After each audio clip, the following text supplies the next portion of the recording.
This evening from Arizona's Chase Field, Root Sports brings you Houston Astros baseball.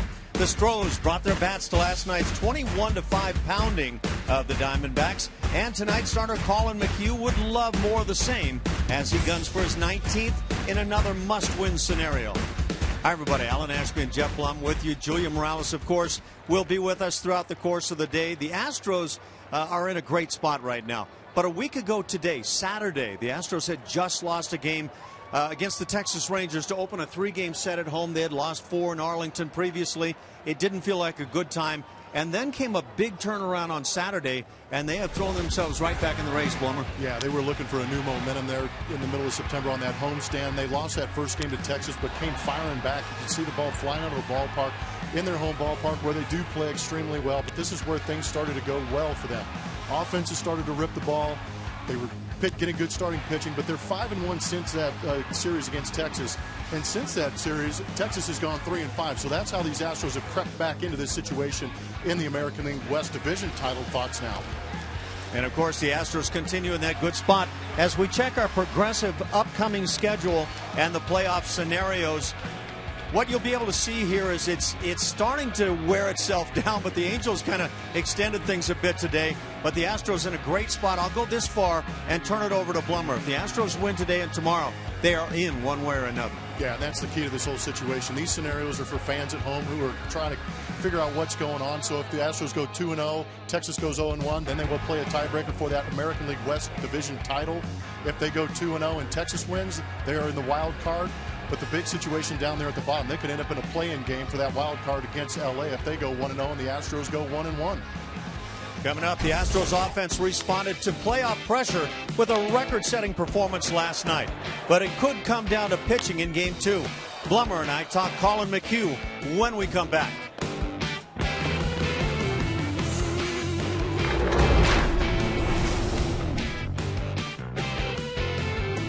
By Geico. 15 minutes could save you 15% or more on car insurance. Visit us at geico.com or call 1-800-947-AUTO. And by Southwest Airlines. Book your low fare now at southwest.com. Colin McHugh goes for the Astros tonight in a big one. He's one of 3 18-game winners in the American League, and he's 5-0 over his last 6 starts, Blummer. Pretty special situation to have Colin McHugh in. He's riding a 5-game winning streak right now with the numbers he's putting up. What you're watching right now is last August 2nd when he did face these Diamondbacks, going 7 strong with 6 punch-outs. Look for the same performance tonight. Coming up, it's been a long wait between playoff appearances in Houston, but the 2015 Astros are ready to blast their way right into the postseason. Can they get it done in the Arizona desert? The game is next.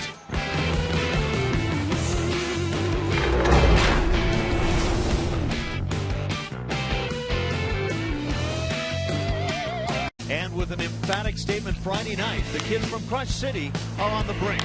Only 2 wins stand between them and a storybook ending to a Cinderella regular season.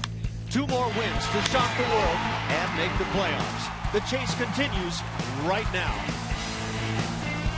We welcome everybody to Chase Field, where the roof has just been opened. A nice evening in Phoenix for Game 2 of this 3-game set. The Astros closing out the 2015 regular season with a 6-game, 7-day road trip. The road not where they've played their best all year long, 32-47 record on the road. But if they get a win right here, they can clinch a winning road trip. You have to look a long way back into 2015 to find their last winning road trip. It was back in April 20 through the 29th. Saw Seattle, Oakland, San Diego, won 8 of 9 on that trip.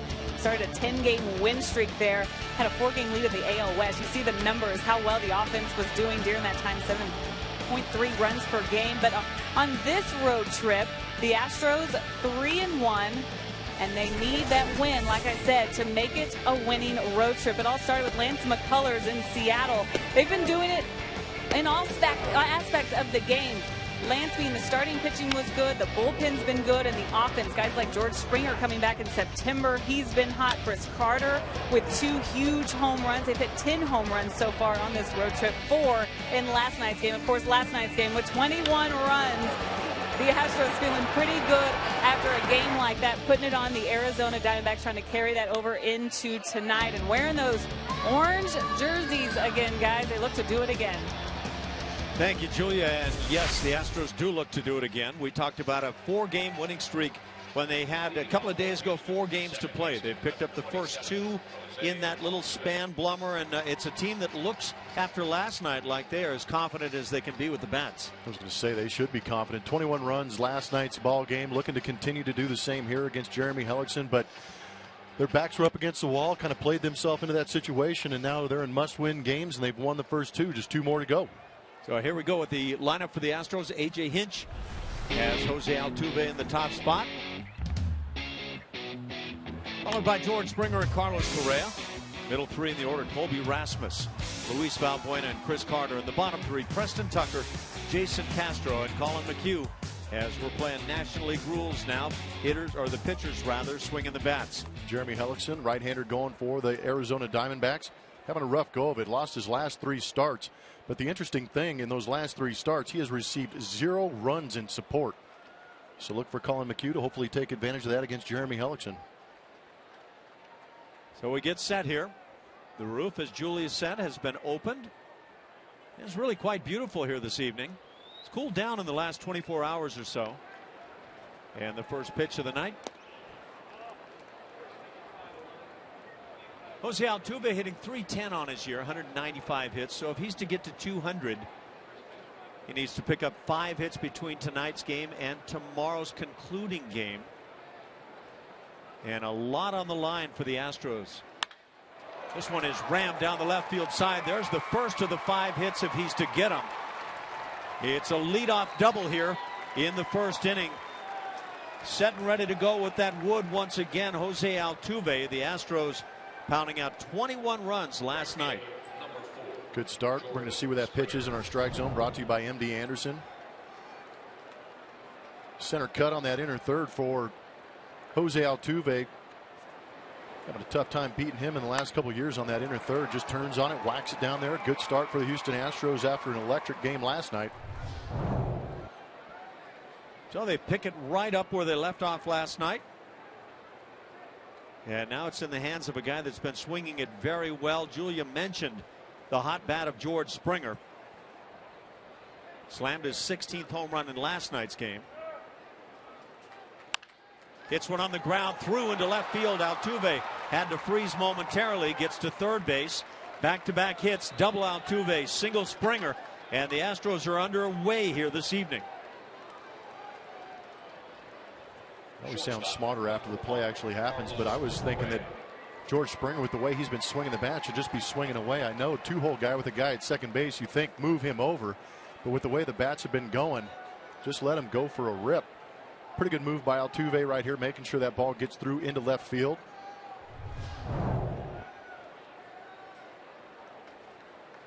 Yeah, for whatever reason, the Astros coming into Arizona, like a lot of clubs, enjoy hitting here. Ball carries well. It's a big ballpark. And now a chance for Carlos Correa to put the Astros on top here in the first inning. Carlos hitting .282. He had number 22 last night, like Springer, slamming that home run to center field. And the Astros offense coming off that their best offensive month in September, hitting .272 in that month.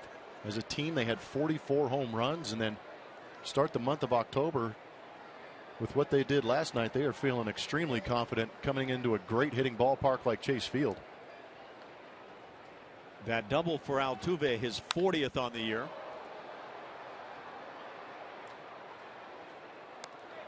Correa at times very inclined to hit the ball the other way.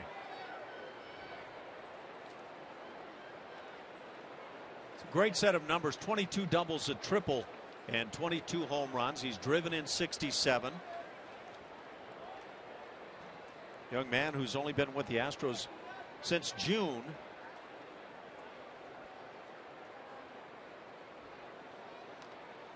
Set a single season franchise record with the home run last night by a shortstop, and for home runs by a rookie.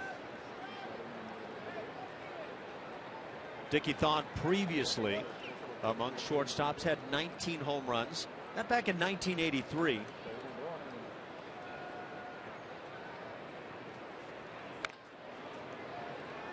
Correa fouls it at the plate. It's 1-2. the numbers on Carlos Correa, being compared to a pretty good ball player himself, Lance Berkman. Yeah, he ended up with quite a few home runs. But yeah, the new standard, Carlos Correa finally has more home runs than years in life. There you go. He's 21 years of age and just barely there.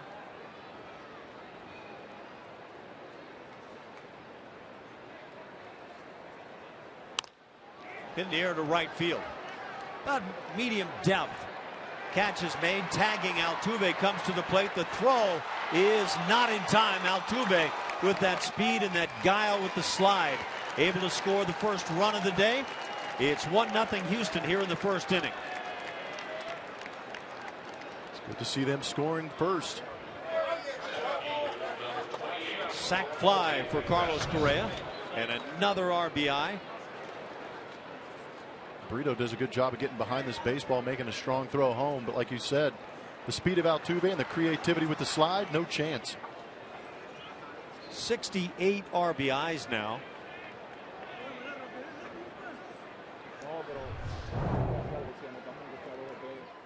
One out. George Springer with that speed aboard at first base.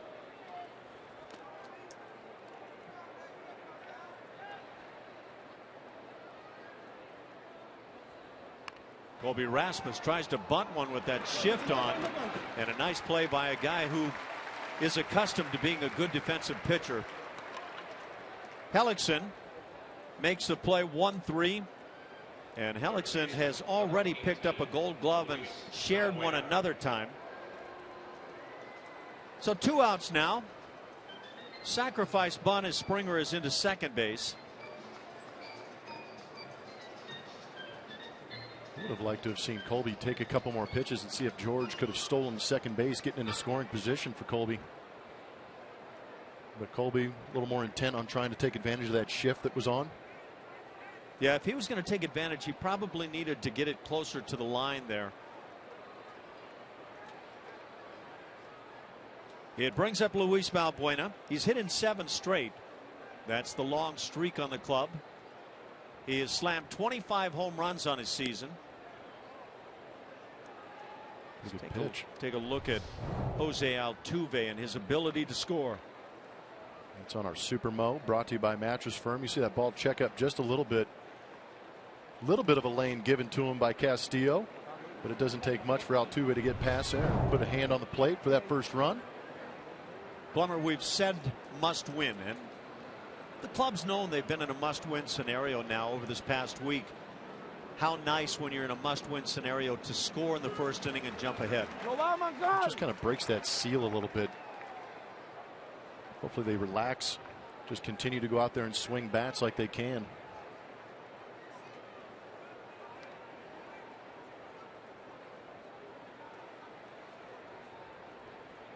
For Valbuena, that batting average at .224.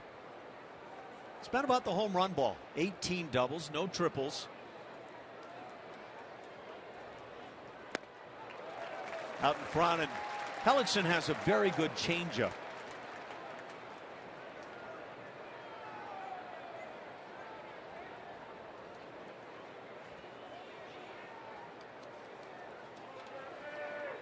You may have seen already the Angels picked up an improbable and nearly impossible win over the Texas Rangers earlier today.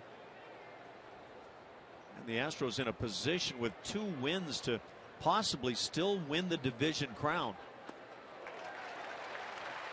That'll do it. Down on strikes Valbuena, but the Astros get a run and leave a man in the first inning through a half an inning. It's 1-0 Houston.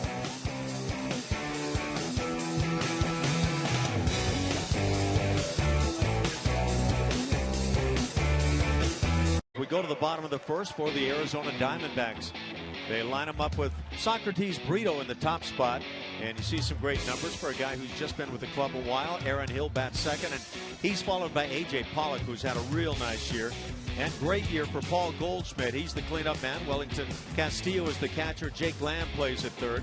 Bottom 3 in the order, Peter O'Brien. He hit a mammoth home run last night as a pinch hitter. At shortstop, Chris Owings. Jeremy Hellickson bats in that 9th spot. Colin McHugh going for your Houston Astros. 18-7 on the season, going for that 19th win. sitting on 199 and 2/3 innings pitched. He has reached single season career highs in starts, innings, wins, and quality starts. Pretty good year for Colin McHugh. Not to mention he's 12-3 on the road. He's won 5 of his last 6 starts, 5-0 in that span.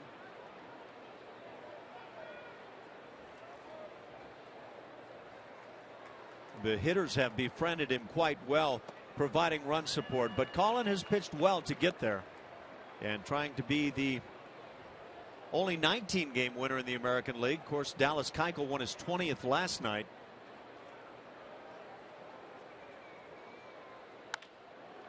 Little cutter right on the hands is fouled. 2 balls and a strike. Last time out for Colin McHugh, that came against the Texas Rangers. He went 6 2/3, allowing 4 runs on 8 hits. And again, enough run support in that game to win number 18.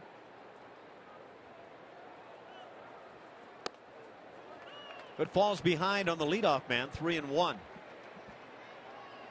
Threw a lot of cutters. You just saw one right there in his last start against Texas. It's been effective for him. We know he likes to pitch with that fastball up in the zone, but cutter's a good pitch to get on the hands. Ball hit hard to left field, going back and not able to get there, Preston Tucker. And so the Astros led off with a double, Altuve, and now the Diamondbacks do the same thing with Brito. He's at second, nobody out for Aaron Hill. Ball was lashed. Look where Jason Castro is set up, and look at where the pitch ends up. Good piece of hitting by Brito.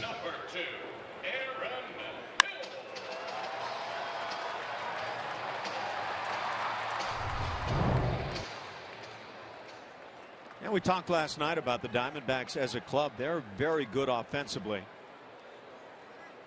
They're among the leaders in numerous categories in the National League offensively.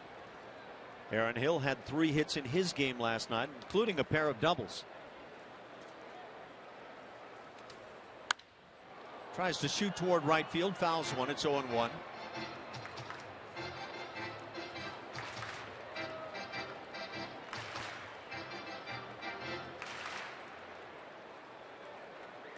Over his last 31 games, Hill has swung it well, hitting .292, 8 doubles in that span, also a couple of home runs, 13 RBIs.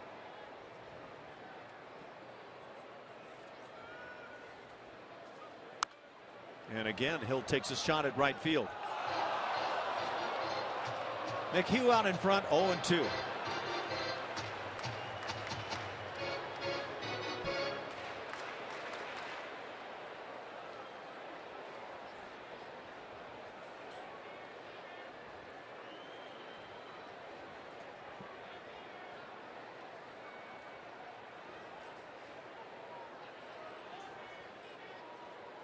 Check of the runner at second. And then that curveball, dropping it down to 74.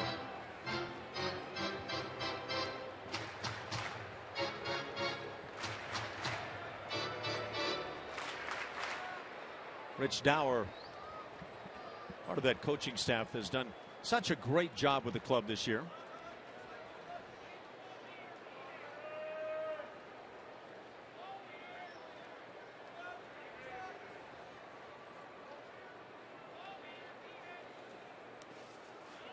Castro with a nice job. It's 1-2.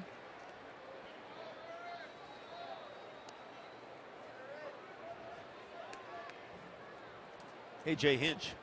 He's had a lot of weight on his shoulders, but he's handled it all beautifully and led this club to a great spot now with just tonight's game and tomorrow to play.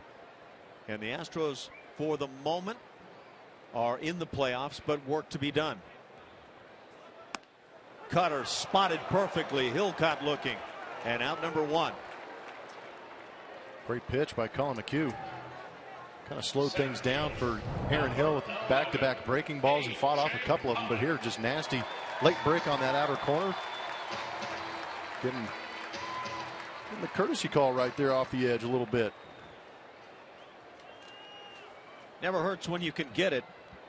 And again, a big first out as the 3-hitter A.J. Pollock comes to the plate. You're talking about A.J. Hinch carrying around a little extra weight here towards the end of the season, but He's carrying it quite nicely, and I don't think he anticipated being in this spot even when he took over the job here with the Houston Astros. Doing a great job. I don't think there's any way coming out of spring training anybody could have thought the Astros would be 85 and 75 with 2 games to play and in one of those wild card spots as they start play. A lot of those projections to start out the season were 73 to 75 wins for the Houston Astros, and they far exceeded expectation. High fastball thrown by at 88. 0-2 the count on Pollock. Talked about him having such a nice year, .313 batting average. He's a guy who plays almost every day. 156 games played in, 188 hits, 19 dingers, driving in 75, and playing a great center field, as Blummer was talking about last night. Yeah, he's one of those high WAR guys with that combination of the good offensive numbers and the ability to track it down in the outfield. Colin with a spin towards second. Now, with the way this defense is set up, it's almost as if Altuve is basically holding on Brito at second base. So the option is there for Colin McHugh if he wants to try and get him. Leaves a fairly wide open right side, but it's certainly possible that that's exactly the way the Astros would play anyway with Altuve, at least directionally. Line shot that goes foul. Before the Astros beat the Diamondbacks last night and beat them good, Arizona had won 4 straight, and they had their sights on playing 500 baseball this year. They came into this series saying it's all about winning 3 games and getting to 81 and 81. Well, that's no longer in their sights, but they put out the Class A lineup.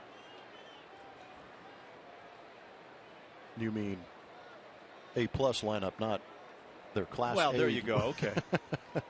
Your major league looking lineup. The Yankees with a doubleheader today in game 1 did not exactly have their front line lineup. Hit down the right field side, slicing foul. Colin McHugh and Dallas Keuchel have made up quite a combo this year. Yeah, to say the least. This guy's putting up great numbers. They could end up with 39 wins between the 2 of them. How about what the Astros are doing with both of them pitching? Their combined record with those 2 guys in baseball games is 43 and 21 this year.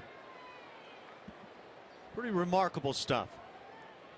Well, you immediately, if you ask about pitching duos, wouldn't you say Zach Greinke and Clayton Kershaw? In one order or another, absolutely. Yeah, but these guys have better winning percentages. And down on strikes is Pollock. So a couple of strikeouts after the leadoff double. And now Colin McHugh finds himself in a position to possibly get out of the inning. First base open, and that's key now with Paul Goldschmidt at the plate. Peter O'Brien, A.J. Pollock, Socrates, Brito in the outfield. In the infield, Lamb, Owings, Hill, and Goldschmidt behind the plate. Wellington, Castillo, and Jeremy Hellickson. Those are not your Astros. Well, the Astros are not inclined to want to face this guy, and I don't blame them one bit. Goldschmidt, one of the best hitters, best clutch hitters in all of baseball. And the Astros will put him on intentionally here in the first inning. Wellington Castillo, the catcher, waits on deck.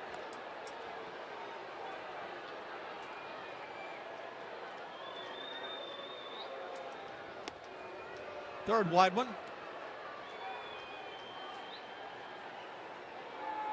It's understandable. And now the intentional pass. So it'll put runners at first and second. 2 outs for Castillo. Hey, here's some Astros. Check them out here at Chase Field. Preston Tucker, Colby Rasmus, George Springer in the outfield. Luis Valbuena at third, Carlos Correa at short, Jose Altuve at second, Chris Carter at second base, and Jason Castro working with Colin McHugh this evening here in Arizona. You know, all 18 of those guys out there, man. It's going to be a really tough defense. That's how it felt sometimes when you go out there and hit. I would anticipate the low-scoring game.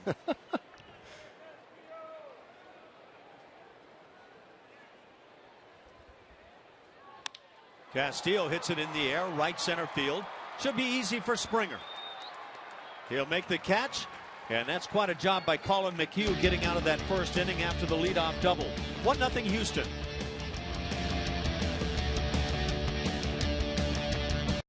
have to win. They know that what they need to do in order to get to the postseason. Win both of these games, nothing else matters there. But they also have an eye on what's going on with the Angels and Rangers. They watched the scoreboard last night during that game. But today they got to watch it in the clubhouse, along with the media. After the media was left and got to see these guys on the couches and the chairs as they watched this one unfold. And it was a wild one, thinking the Texas Rangers had this one wrapped up at their home ballpark. The Angels kept clawing their way back in the ninth, and Colin McHugh at our front row and center spot for this one. And guys talking about it afterwards, saying, it's fun, it's very exciting, it's very intense.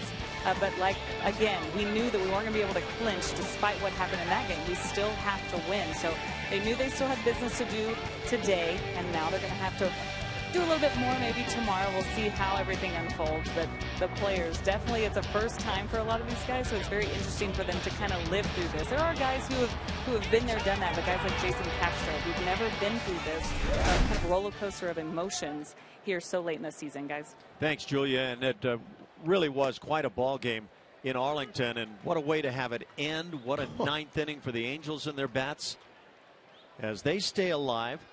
It was hard to figure out who you were rooting for in that game. I know, yeah, that's the thing. Is when the Rangers got on top, you're like, okay, sweet, just win the ball game, clinch a wild card. Then the Angels come back, and then you start your game realizing you have a chance to win a division title still. So you clinch a wild card, which means you get one game to play your way into the postseason. Right now, it could work out, and it requires the Astros to keep winning. Yep. And the Rangers to lose tomorrow. One game shot to actually win the division crown, and that could happen on Monday. So, yeah, we will have to stay tuned, I guess, huh?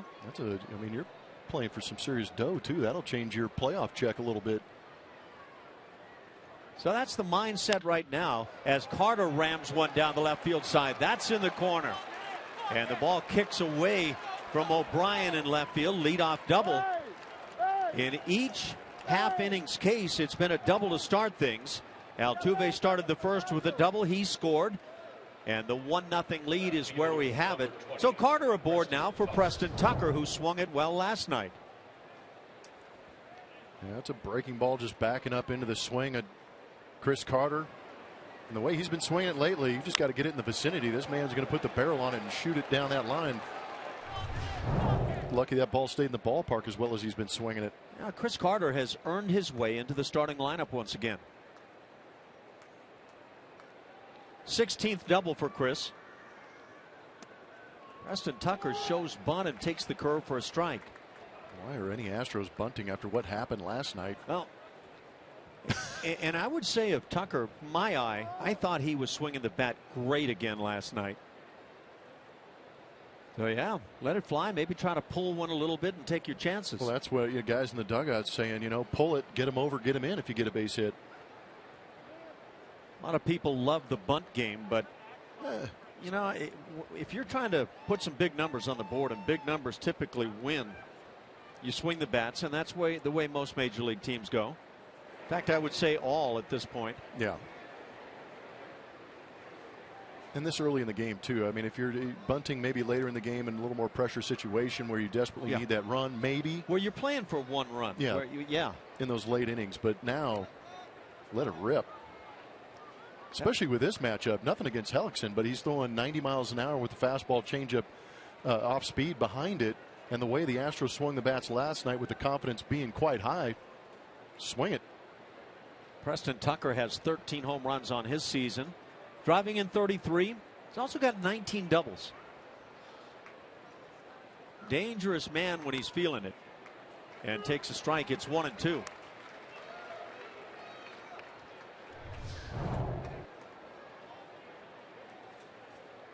Paint that outside corner. Still as a left-hander, I felt if I was trying to get somebody to third base with nobody out, I had no problem getting around that pitch. Now, if the guy's throwing 95 miles an hour, I'd get to get it ready a little bit earlier. Gets a piece of that breaking ball. There were times when, for me, it was a must get him over batting left-handed. I'd actually try to hit a fly ball because I could roll over a pitch with the best of them when I'd try to hit a fly ball and kind of hit one on the ground that way. Yep. And on occasions you catch it, but Now, one thing I knew I could do is roll a ball to the second baseman with the best of them. Did you ever notice though, when you were trying to lift, you'd get that rollover kind of effect? Yeah, you get that loopy swing. Again, getting a piece is Tucker. Nobody out here in the second inning.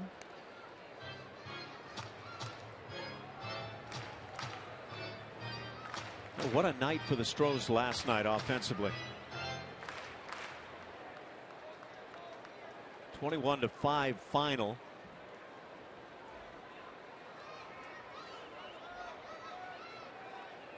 Carlos Correa, big part of last night's activities. 4 RBIs on his night. That was a pretty good night in the AFC South last night for the Houston Astros. 3 touchdowns. Fantasy numbers off the charts. Kicking game was a little suspect. Hit in the air to right field. And this is deep enough to move the runner Carter. He's coming. Strong throw to third base. And he's called out. Perfect throw from right field from Brito. And as it stands for the moment, a double play. We'll see if A.J. Hinch comes out and challenges this call. Umpire down at third base, Laz Diaz. We saw him last night behind the plate. That wasn't even close. The ball was ripped. Tucker did a good job of pulling his hands in and hitting it hard to right field, but Brito gets behind that thing and then it just unleashes a laser to third. A perfect throw. They get the double play. That'll put third base coaches on notice.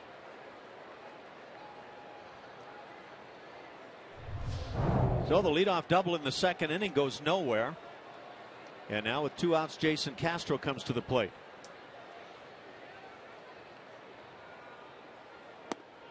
Just quickly back on last night's game. The only Astro with 3 hits. Oh, there were 2 of them on the night. Luis Valbuena and Carlos Correa. Correa led the way with 4 RBIs. Home runs from Springer, Correa, Colby Rasmus.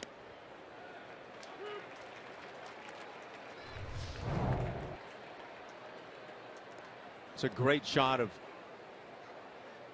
the breakdown on that play, and Carter just didn't get the foot to the bag.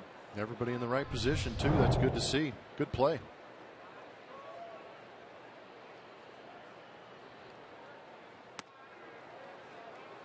Castro takes away 2 balls and a strike.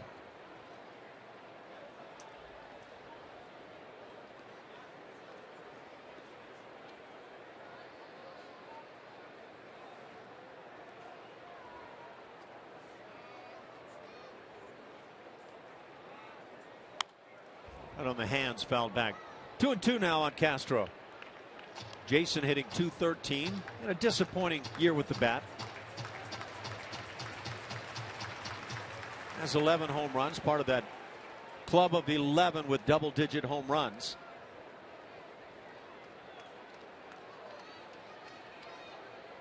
You think anything was even said in the Astros clubhouse today before the game? As far as what needs to take place? Oh yeah, line shot. We can get to that as Brito makes a nice play. So he comes up with a couple of nice ones in the inning. It's 1-0 Houston.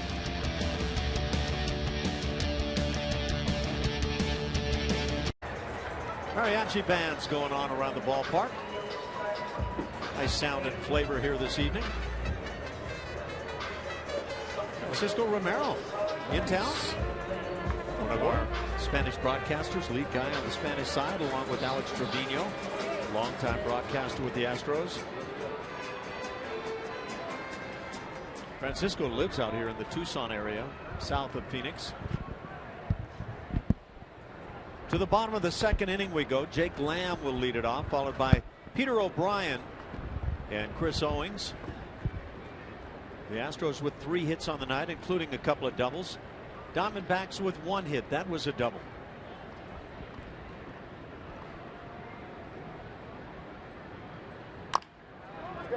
Chopper goes to first base.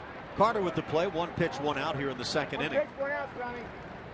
Yeah, I was asking about whether you thought anything was said in the Astros clubhouse, like as in official stuff from the skip, or is it that point of the year where you just It's known. It's understood what you need to do on any given night. Yeah, I mean, this is the information age. It's all out there right now. Everybody knows what they need to do. But I'm sure AJ may have had that team meeting or may have been talking to guys and said it in a way that to encourage them, to help them understand that these games are important, but not to play tight, just to leave it all out there on the field. Good breaking ball to start things. Right hand hitting Peter O'Brien at the plate. Came up as a pinch hitter last night and did some serious launching for his first major league home run. Yeah, he seemed pretty mad at that baseball. That goes through on the breaking ball. It's 0-2. Well, you hit a fastball last night, about 1.5 miles. You're going to see some off speed the next day. He's hitting a cool 600 in the major leagues, 3 for 5. Couple of walks mixed in, and that'll boost the on-base percentage to 714. It's a tough pace to keep up. OPS at 1900. Yeah, you hit yourself a home run in those 5 official at bats and almost have that 2000 OPS. Just away. It's 2-2.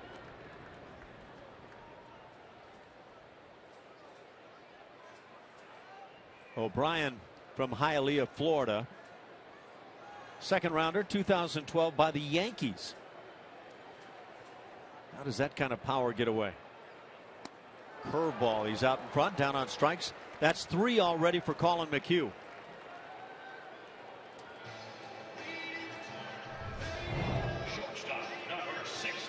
It's a good break on it, but still right down the middle. But it's just taking a little bit off that pitch, that speed. Get the youngster jumping out in front of it. With 2 outs, it brings up Chris Owings, the 8-hitter. Diamondback shortstop hitting .231. Just a bit of pop, 4 homers on his year. That little cutter looking effective here this evening. Colin's kind of turned to that pitch a little more frequently here in these last 4 or 5 starts. It's been effective for him. Just that slight little movement. He's doing a good job of getting that late movement on it too. Ground ball back up the middle. Correa is there and makes the play. A 1-2-3 second inning for Colin McHugh. We've played 2. It's 1-0 Houston.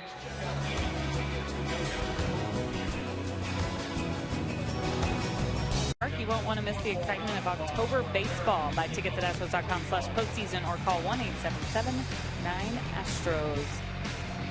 Remember, you can purchase tickets for these games, and there's lots of scenarios still floating around out there depending on what happens tonight and tomorrow. Of course, Monday night at Minute Maid Park is still a possibility. Tuesday, make sure to check out that website /postseason. Very important there to get more details.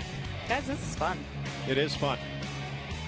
I think the way that I tend to look at it is the Astros have lost 1 less game than the Angels. And if the Astros win their 2 games, the Angels are out of it. The Astros have that ability to cut the Angels right out of things. But the Texas Rangers are the club the Astros can still get to.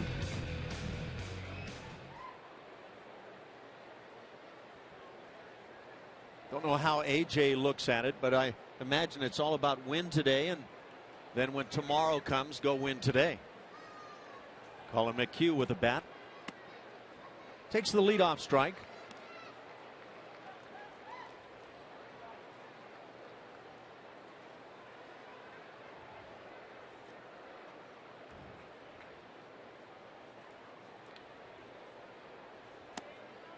Fastball is away. Ball and a strike on Colin.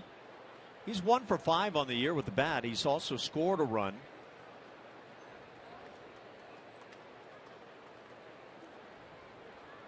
On his career, 2 for 17. Not bad right here as he hits a fly ball to center field. Pollock toward right center to make the play. And out number 1.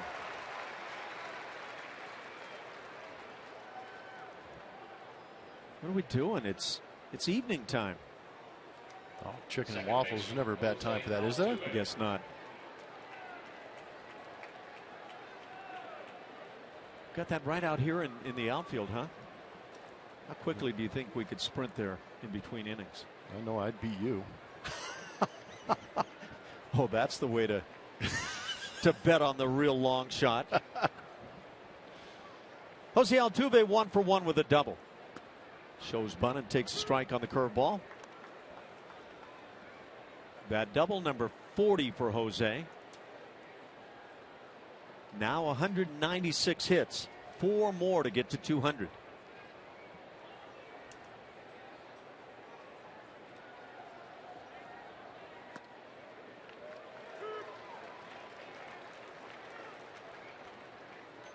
Curveball finds the inside corner.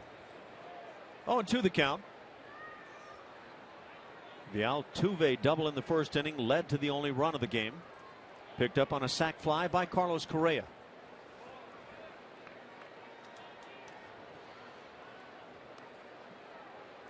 And that, by the way, gives Correa now 5 RBIs already in this series.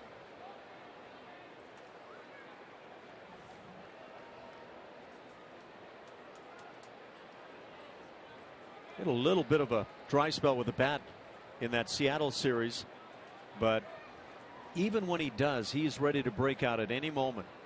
He's always a threat.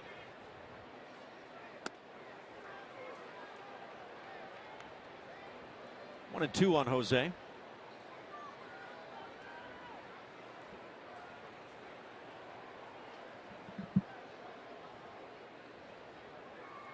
They had over 33,000 here in Arizona last night. Not a bad crowd here this evening. Ground ball hit right to third. Lamb is there. And out number 2 here in the third inning.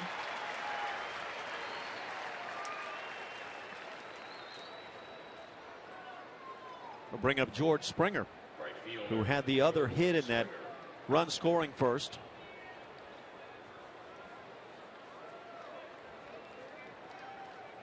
And swinging a lethal bat. George now at 272 on the season. 17 doubles, a pair of triples. Hit his 16th home run last night.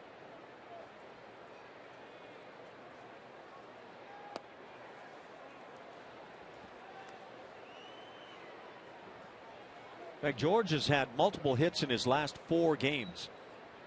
One of those a 3-hit game, that in Seattle. A couple of doubles in that span, 2 home runs.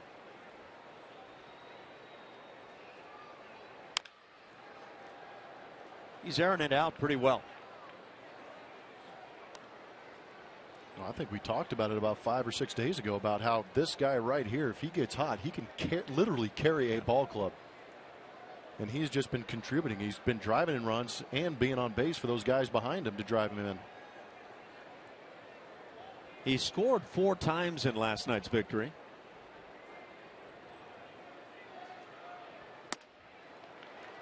Fastball finds the inside edge. Yeah, I'm in complete agreement. George Springer is one of the unique talents. And if and when he totally puts it all together, I think you've got a guy that sky's the limit in terms of what he can do. Fights one off and grounds it foul.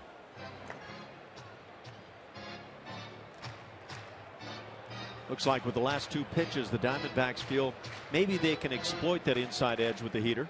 Yeah, and it looks like Hellickson has good run on that fastball on that arm side also. He speeds that bat up with hitters trying to fight that inside pitch off, and then comes back with the breaking ball. Really haven't seen that changeup all that often. Mentioned the 4 straight games with multiple hits for George. 7 of his last 10 games with multiple hits. He's got another one now as he lines one into left field. So Springer is 2 for 2. He's aboard for Carlos Correa.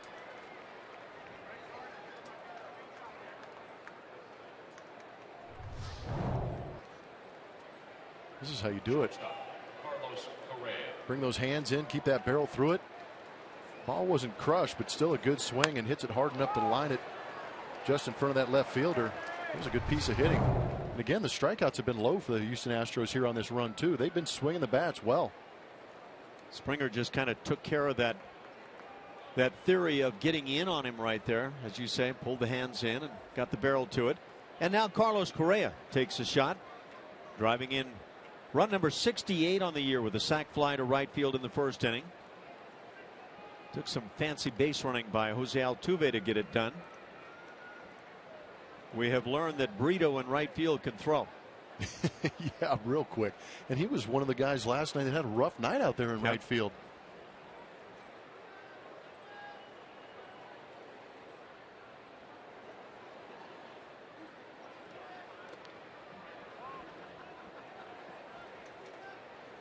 Tell you what, you speed up, get 2 outs in this inning, and you give up a base hit to Springer. You can have some 2-out lightning here pretty quick with Correa at the dish. Gives you a great shot, doesn't it?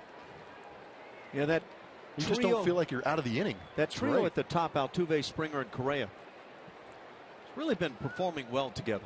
Yeah, we hit on a little bit last night. The 21 runs scored, the Astros did that in a National League park with their leading home run and RBI guy sitting on the bench in Evan Gattis. Ground ball on the fists of Correa. They'll get him to end the third inning. A hit as Springer is stranded. We played 2.5. It's 1-0 Stros on top.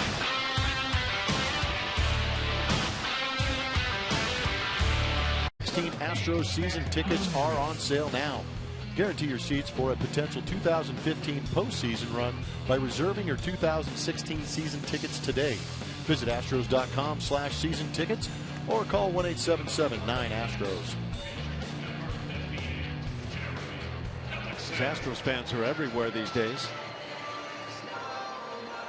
There's a young Colby Rasmus on the left. Didn't notice. Good moss.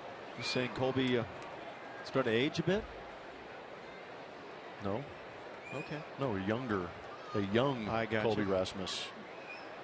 Jeremy Hellickson, the pitcher, leads it off in the third inning. And then the top of the order. Colin finds the strike zone. Diamondbacks have 1 hit. That came back in the first. Leadoff double by Socrates Brito.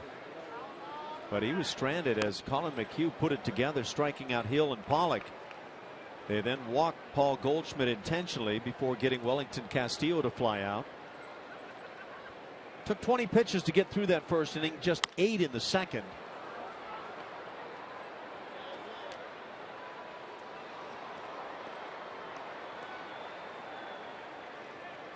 One and 2 the count.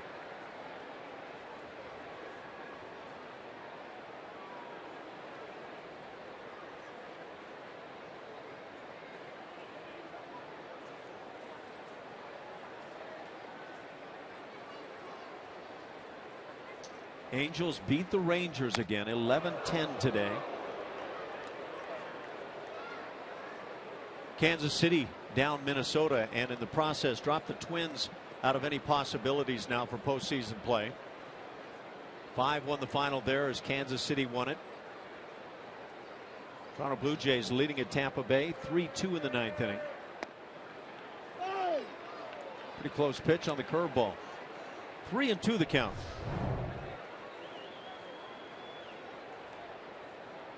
I'd say it was close.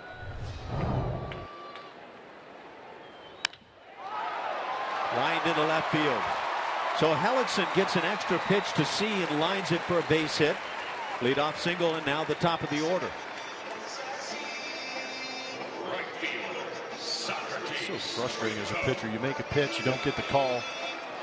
Throw one more, and you end up giving up a knock to the pitcher. Dave McKay, their longtime first base coach.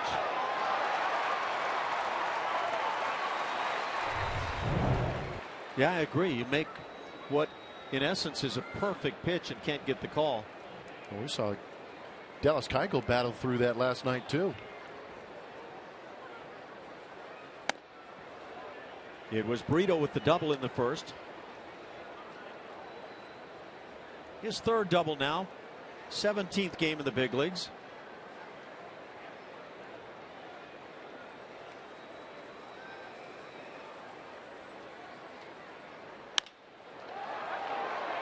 Hits it hard again to left field, but Tucker's there to make the play in the first out. want to start making the adjustment and get in the kitchen a burrito. Yeah. Both balls hit sharply in that direction. Yeah.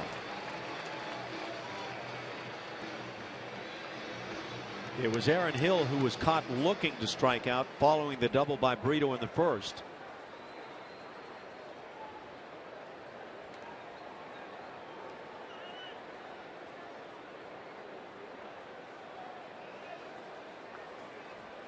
A good veteran player for a long time.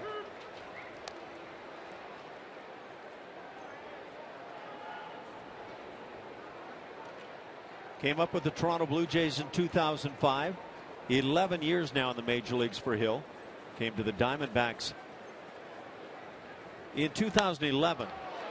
Line drive down the right field side. Springer dives and makes a great play. And if that ball gets by, that is easily extra bases, likely 3 down in the corner. So an enormous play defensively by George Springer. Really hasn't been tested since coming back from the DL, but now you can see why he's such a bonus to have in the lineup just offensively, but what he can do defensively is pretty incredible too. Laying out nicely right here, picking up a big out for Colin McHugh. Think he's pumped about it? That is a major play. Hellickson still at first base. Yeah, he's involved. A couple of hits tonight and that great play. A.J. Pollock at the plate, also a strikeout victim in the first.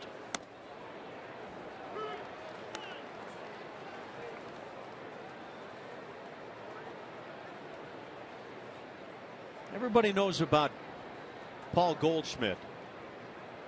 Whale of a player here for the Diamondbacks.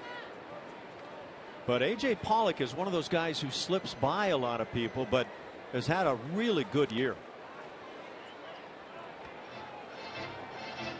Plays a great center field. Attended Notre Dame.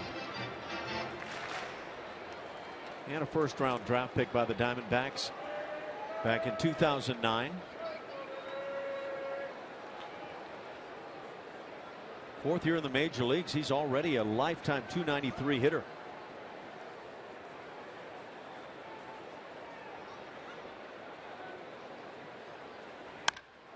Hits one to center field and pretty deep as Rasmus goes back. Tracking it and makes the catch, and that'll do it. 3 fly ball outs, highlighted by the great play by George Springer as the Diamondbacks fail to get on the board. 1-0 Houston.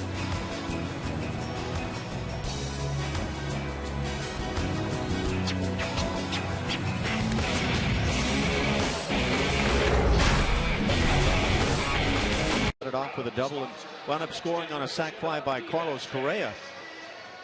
We've seen some solid pitching by Colin McHugh. Great defense by George Springer. And it'll be 4-5-6 for Houston here in the fourth inning. Colby Rasmus, Luis Valbuena, and Chris Carter. Jeff Blum reporting that Max Scherzer might be dealing a no-no bid.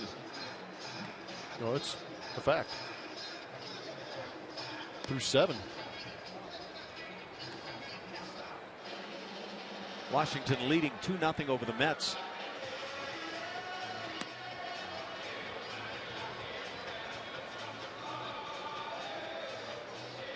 Hellickson continues to loosen up here.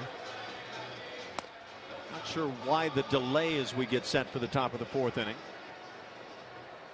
Got the base hit, running around the bases. He's a tired pitcher. So you allow pitchers to be tired. That can slow the game down, right? Well, got to recover. You're right. I got you. They don't get on the bases that much. You are right.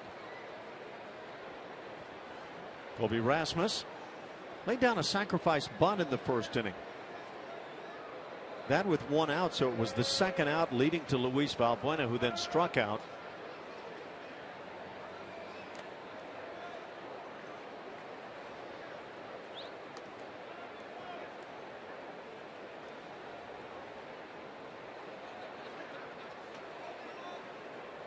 Brian McTaggart taking credit for the fact that he said they won't win 89 this year. Talking about the Astros. Man, is he smart. They're hoping to win 87 right now, and 87 would ensure a berth in the postseason. Texas Rangers presently 87-74 after a really heartbreaking loss in Arlington today.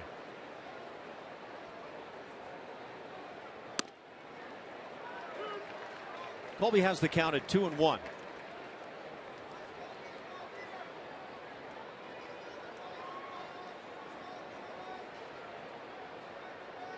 That Max Scherzer outing for Washington against the Mets, and Matt Harvey in that one, who allowed 1 run, not even an earned run, as the Mets trail it 2-0.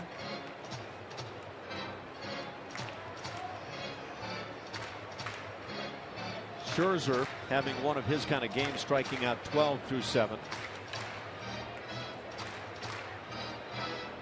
Has anybody even talked about Max Scherzer this year? And he's got an ERA at 2.82. How about his, what is he pitching at 500? I think also. He's got a whip under 1 at 0.93.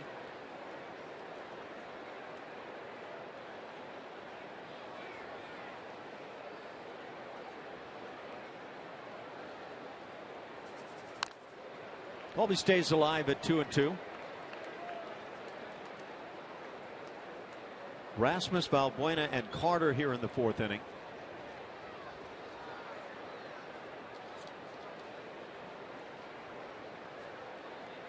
Kind of a weird night where you almost have to lay back and see the Astros hopefully pick up a W and then size up where the final day of the season leads you. Pitch is rammed deep to right field, at the wall, and see ya. Colby Rasmus has his 24th long ball of the year. The Astros double up their lead. It's now 2-0 here in the 4th. That's why we turned that bus around earlier today. That's exactly right. Make sure we pick this guy up. He's been swinging a pretty healthy bat too of late. He's been providing pop and big home runs all season long for the Houston Astros. A fine addition. Pretty happy, blowing some kisses. Got family in town, and there we go. Hank Conger's at it, huh? Oh, here we go. That's the only reason to hit a home run right there is to get Conger to dance. It's some kind of special zombie robot in there. It's priceless. So, you know, take what you see there from the dugout. That's what it feels like right about now. And the Astros, if anybody questions, do they have their hearts in it? Yeah. You make your own assessment. I would say they are having a great time winning some baseball games now and taking a shot at the postseason. Valbuena hooks one foul down the right field side. Ball and a strike on Luis. Been a long while, and people have said, just want to see the Astros play some meaningful baseball in September. Well, it's now October, and they are still playing meaningful baseball. Does Colby have a sandwich named after him yet in Houston with some Colby Jack cheese on it? Should, shouldn't he? Man. This one's hit hard to right field, but right there is Brito to make the play. First out of the inning.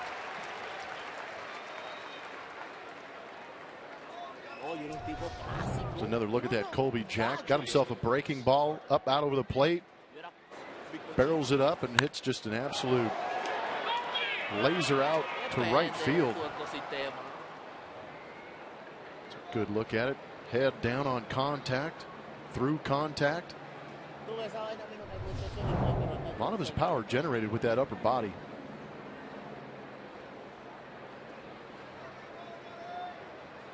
Chris Carter at the plate. Stroked a double down the left field side in the 2nd inning as he led off.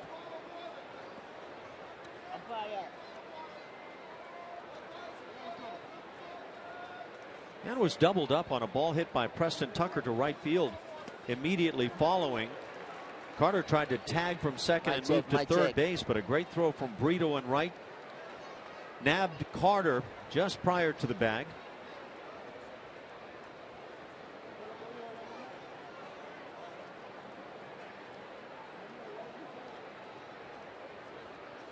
Yeah, 24 home runs from Colby Rasmus, and he hasn't played every day.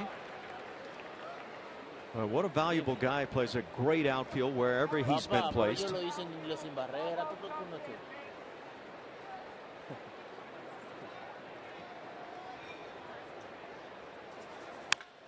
This one's ripped again down the left field side, and again a shot at a double for Carter. He'll cruise into second base.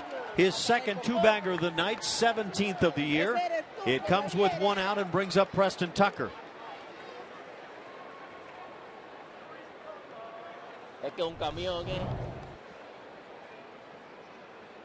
That changeup grip, when you looked in the glove of Hellickson, wants that thing on the outside corner, but just drifts back into the barrel again of Chris Carter. It almost looks sometimes as if Chris Carter is just taking batting practice swings or just a warm-up hack, the way some of these pitchers are coming straight into his swing. Pitching coach Mike Harkey out to the mound. He will dwarf everybody as he has a chat with the guys. He's saying, you got to stop throwing those barrel finders. I think there's a tendency to listen to a guy that big when he comes out. Do you have a choice? Probably not. Well, the Diamondbacks continue that meeting. Home plate umpire Jeff Nelson heading out that way to try to break things up. We're in the fourth inning, 2-0 Houston. Whoa. That's where the ball hit, huh? On Colby's big time pop right there. Leave your mark. Left no cheese behind. So it was about 1.5 feet away from ruining another dinner here. Tucker 0 for 1 on the night.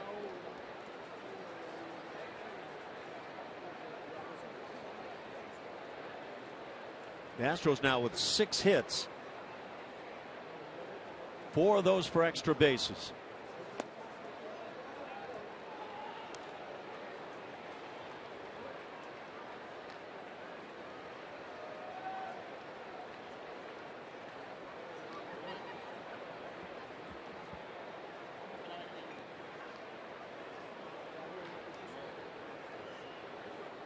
Hellickson working very deliberately. Brings the 1-0. And it's 2-0. Of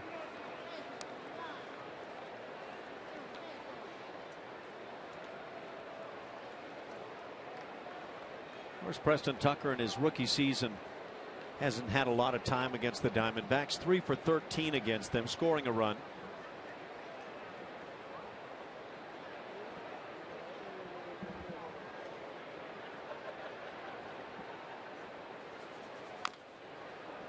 Chops that curveball foul. It's 2-1. Preston hung out a line drive right back up the middle by the pitcher last night that was quite scary rather. Arizona now has a couple of arms loosening in their pen. Silvino Bracho and Keith Hessler getting it loose.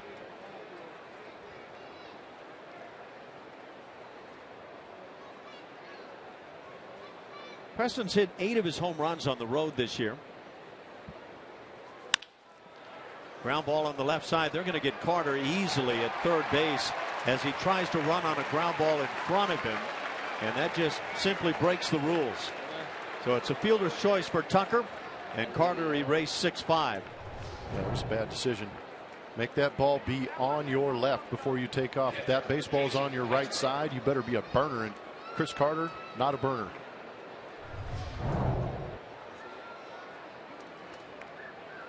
That's one of those lessons you're taught from very early stages. So no longer a man in scoring position for Castro. Jason hit it sharply as he lined to right field in the second.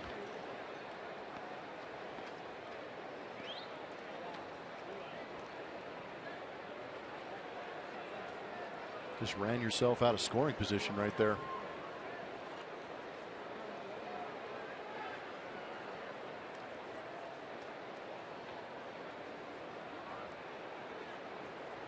Batting average now at .212 for Castro.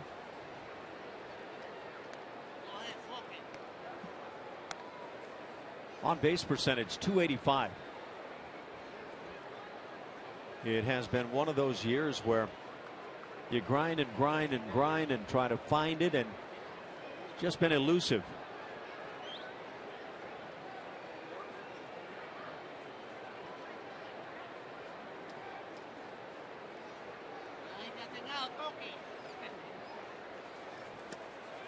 Out in front on the off speed. It's a ball and a strike.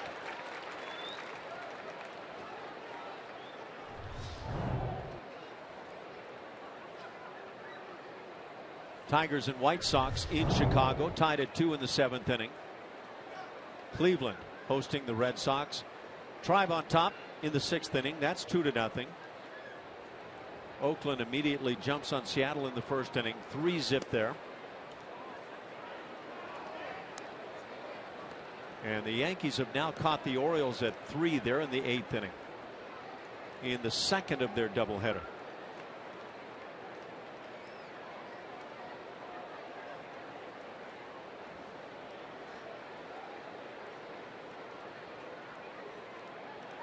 ...2013 was the year that Castro made the All-Star team. Hit .276 that year.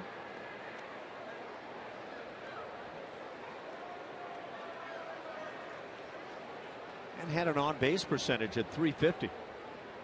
So he did some very good stuff, along with hitting 18 home runs.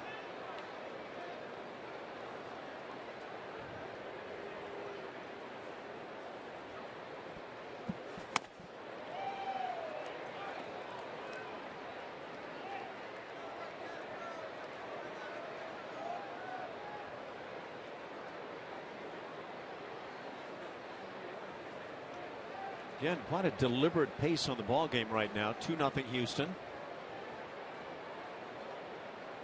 One more to play tomorrow. And the Astros want to do it with one more win under their belts. The Astros are yet to name their starting pitcher for tomorrow's game, a 2:10 start Central Time. Robbie Ray, 5-12, goes for the Diamondbacks. That'll be Rasmus, home run number 24.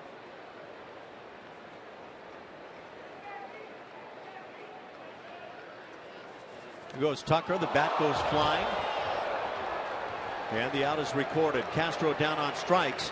And that'll do it. Colby Rasmus gives the Astros another tally here in the 4th inning as he launches number 24 on the year.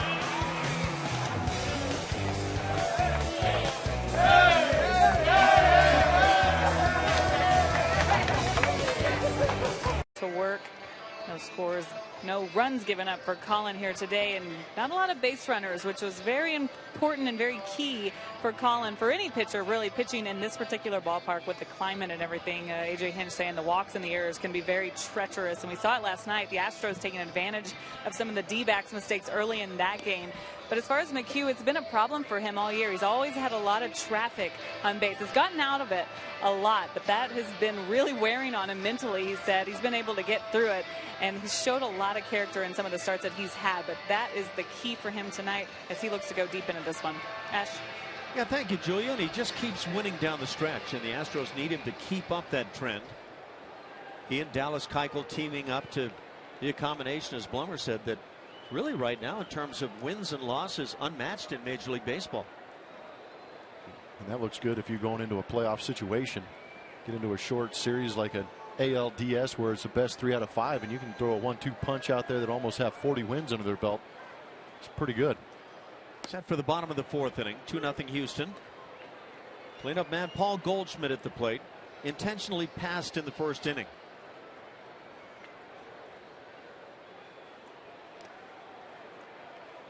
Colin was then, with runners at 1st and 2nd, able to get Wellington Castillo to fly out to end the inning.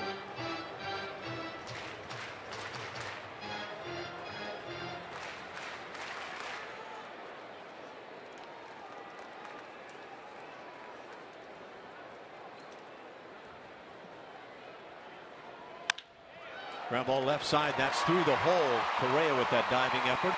Leadoff single by Goldschmidt here in the 4th.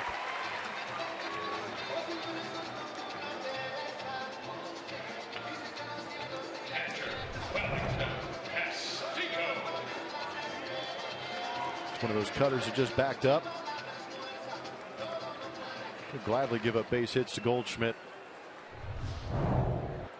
as opposed to how well he can drive the ball out of the ballpark here at Chase. Castillo, the catcher, 0 for 1 on his night. In 79 games for the D-backs this year. Very close, but a ball called. Yeah, good pitch. Again, it's Jeff Nelson, the crew chief, behind the dish.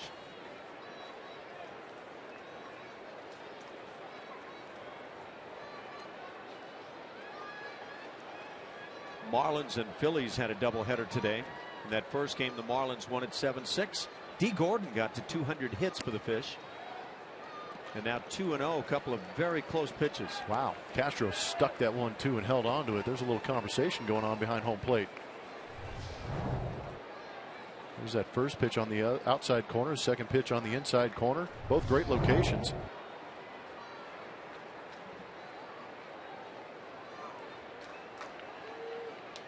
Christian Yelich had 5 hits in that Marlins win.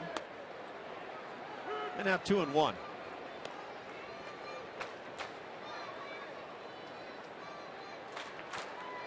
They're in the 4th inning of the second game. Marlins lead at 3-1 over the Phillies.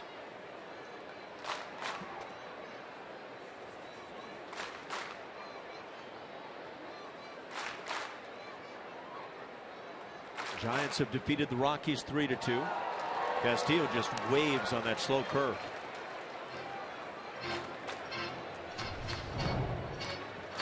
Good pitch by Colin. Dangle that carrot out there and then have it break away when that swing starts. Good pitch. In that Giants win, Jake Peavy was supported with 3 home runs by the Giants. Peavy just 5 innings, but picked up a 5th consecutive win. As Castillo stays alive.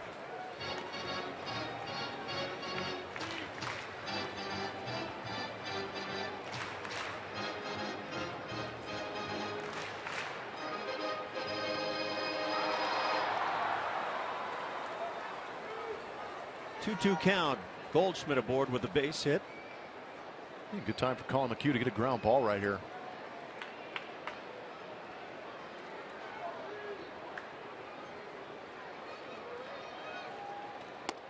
Strike 3 called, inside edge. So Colin paints it to get the strikeout. That's 4 on his night. 1 out for Jake Lamb. Some kind of filthy. Got the guts to come on that inside corner and throw that nasty cutter that breaks back over. Because I guarantee you Wellington saw that pitch coming right at his front hip, gave up on it, and then that late cut. Great pitch.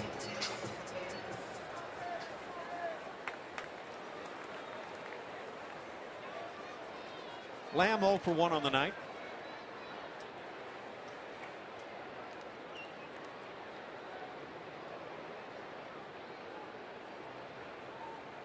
Lamb was the Diamondbacks minor league player of the year last year.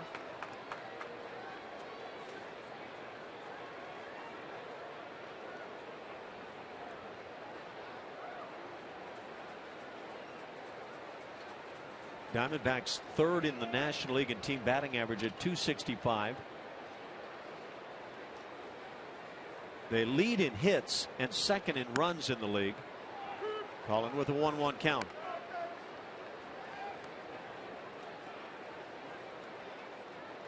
They also run well. They're 2nd in stolen bases.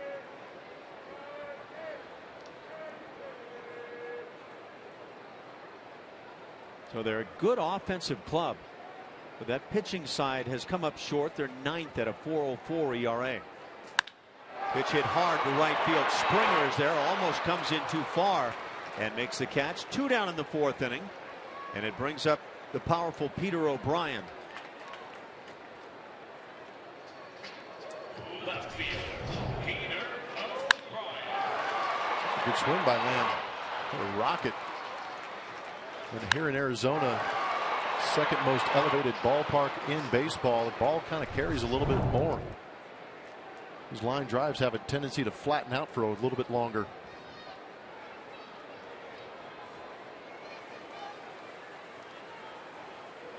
Peter O'Brien struck out. He was the 3rd strikeout victim tonight for McHugh. Part of a 1-2-3 2nd inning.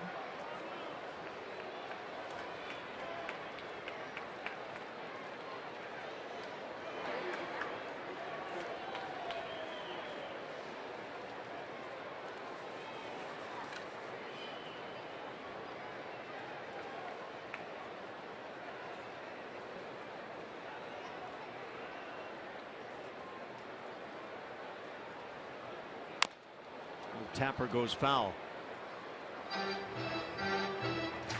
There's that Yankees-Orioles score.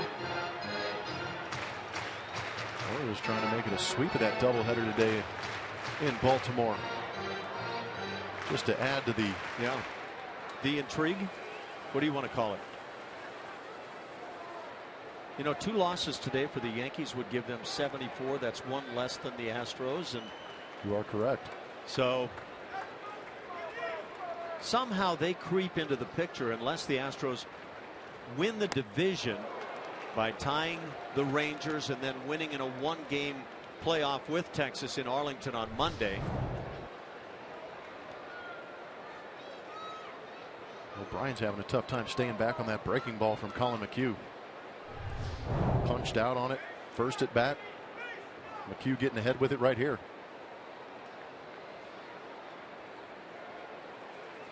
The Astros have simply had great success in interleague play this year. And the curveball gets him again.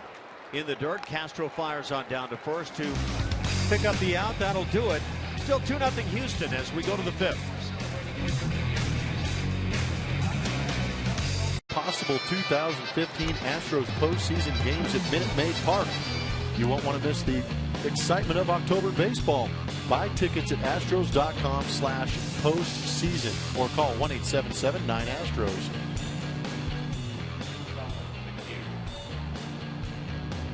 What are your playoff scenarios? One thing we can tell you is tickets are available. Can't tell you what's going to happen and when, but well, the way it's going, you may want to get them. Yeah.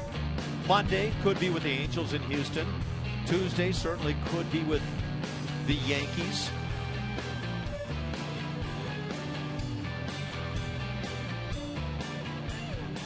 A lot going on. Stay tuned closely to figure out along with us exactly what might happen following tomorrow. Jeremy Hellickson starts things off to Colin McHugh. Hellickson has been falling behind on the hitters, and he's been behind 1-0 on 11 of the 17 hitters to this point. Mentioned the Astros with the best interleague record in baseball this year, 15-3.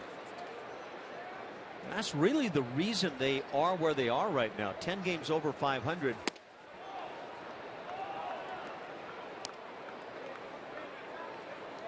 There's some tight slots on home plate right now.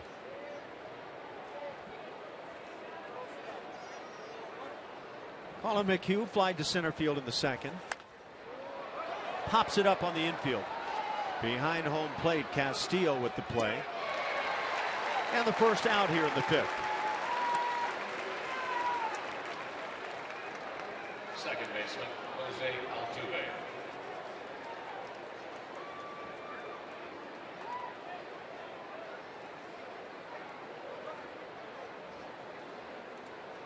Well, you factor in that 12 games over for the Astros in interleague play, and that tells you everywhere else in the American League they're 2 games under 500. Jose Altuve picked up a double and scored a run in the first inning, grounded out to third in the third, so 1 for 2 on his night.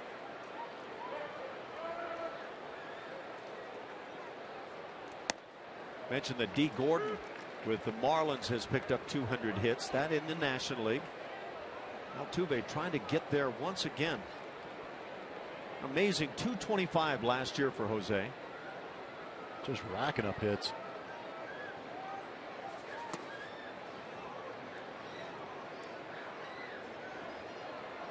Last night didn't hurt in the run differential for the Astros this year as they won at 21-5, but the Astros enter tonight's play second best run differential in the American League, plus 109.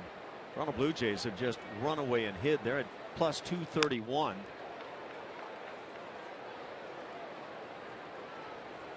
Altuve with a 1-2 count and bit of a sore foot or shin.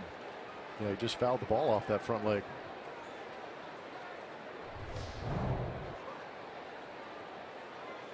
Right off the inside of that ankle. Yeah.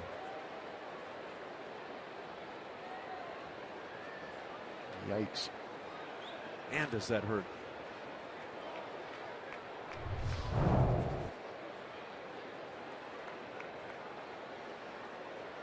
The amazing part of that stat in the run differential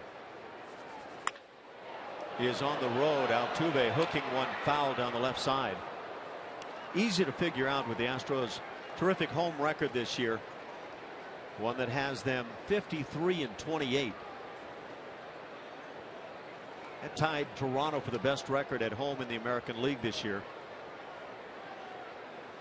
But the Astros plus 86 at home. But despite the losing record on the road, 32-47, they're plus there. And Altuve has hammered one to left. Way back. See ya. There's another hit for Jose Altuve, number 197. And the long ball gives the Astros a 3-0 lead, number 15 on the year for Jose Altuve. That pitch pretty much put on a tee by Hellickson for Altuve. Adding to that home run total.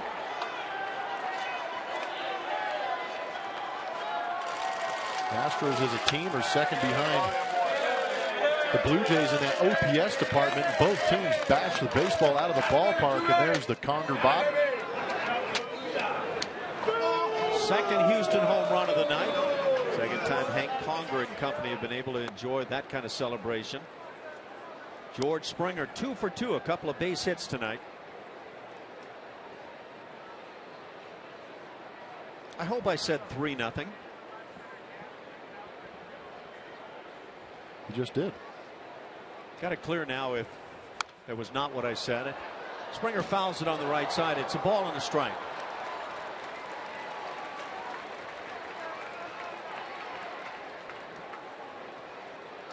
Yeah, for me, it's kind of a go figure. The Astros on the road 32-47, 15 games under 500.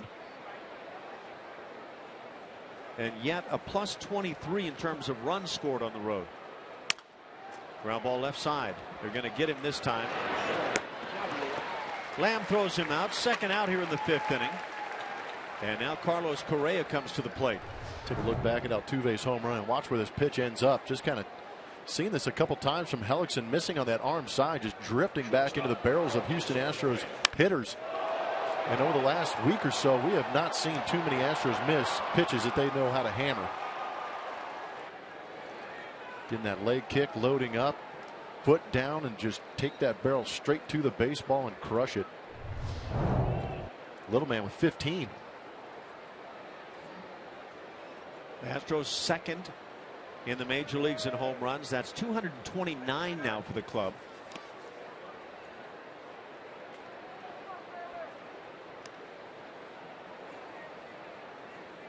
Carlos Correa with 22 of those home runs.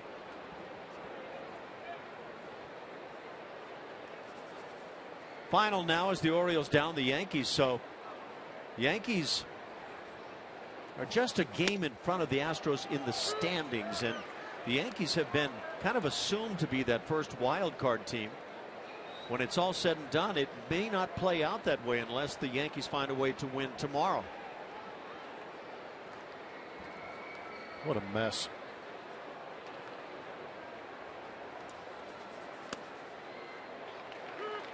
Correa has a 1-2 count. How many hotel rooms are being reserved all over the country right now by traveling secretaries for the Astros, Yankees, Angels, Rangers? Got to be a bunch. Logistics are fun. You know, at the start of play today, and I'll have to check what the Blue Jays did, but Toronto was at 229 home runs. The Astros are now at that same figure. We'll check and see what Toronto's done in terms of the long ball today.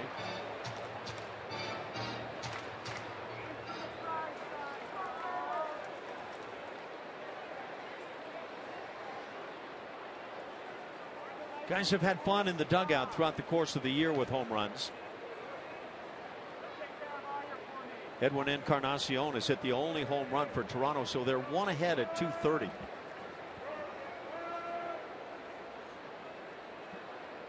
His 39th, by the way. They're trying to have 3 guys with 40 plus. Correa down on strikes. That'll do it. Jose Altuve does some flexing here in the 5th inning. It's 3-0 Houston.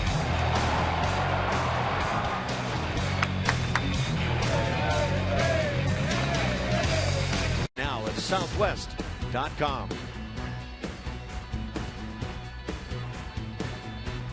Chase Field here in Phoenix, Arizona. 3-0. The Astros lead it. A couple of long balls. Colby Rasmus and Jose Altuve, numbers 24 and 15 respectively.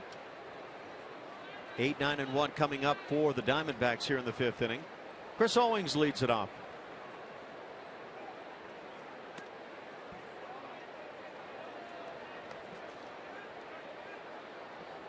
Bill Gosselin waits with the bat on deck. He will pinch hit for Jeremy Gullickson. Ground ball to the right side. Altuve to his left. And he's been on a heck of a string defensively. 49 consecutive errorless games. And now for the Toyota drive to the playoffs. Some interesting things happening before and during the Astros game this evening. Yankees lose 2 in a doubleheader to the Baltimore Orioles. Angels keep fighting away, trying to stay on the heels of the Houston Astros, and the Rangers, they're trying to make this thing interesting. Just keep gaining on them. It's a lot of similar numbers right there. Yeah, I would say it has become very interesting, maddening at times. Max Scherzer, by the way, has picked up a no-hitter for the Washington Nationals, and also, by the way, his 2nd of the year. There have been 7 no-hitters in Major League Baseball this year. There's somebody to remember the first one. Chris Heston of the San Francisco Giants against the Mets. Correa with the play. A couple of ground ball outs here in the 5th inning, as Colin McHugh is trying to make best with a 3-0 lead. We show these scenarios before the game. We'll show them to you again. The AL West is up for grabs if Astros can win out, going 2-0. Texas loses tomorrow. That will finish them up tied for that AL West division title in the wild card berth. If the Astros go 2-0 and Texas beats the Los Angeles Angels of Anaheim, and then there could possibly be a wild card play, and Astros go 1-1 and the Angels win that game tomorrow. Possibilities galore. Yeah, that one in the middle there, I'm told, could be a home game for the Astros against the Yankees. Yeah, they won the season series against the Yankees. 2 outs here in the 5th inning.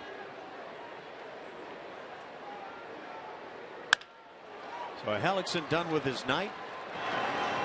As Brito grounds out, 3 ground ball outs for Colin McHugh, and a nice tidy 5th inning. We've played 5.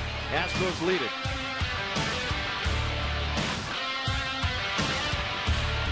Possible 2015 Astros postseason games at Minute Maid Park. You won't want to miss the excitement of October baseball. Buy tickets at astros.com/postseason or call 1-877-9-ASTROS. Some of those postseason games could be at Minute Maid Park.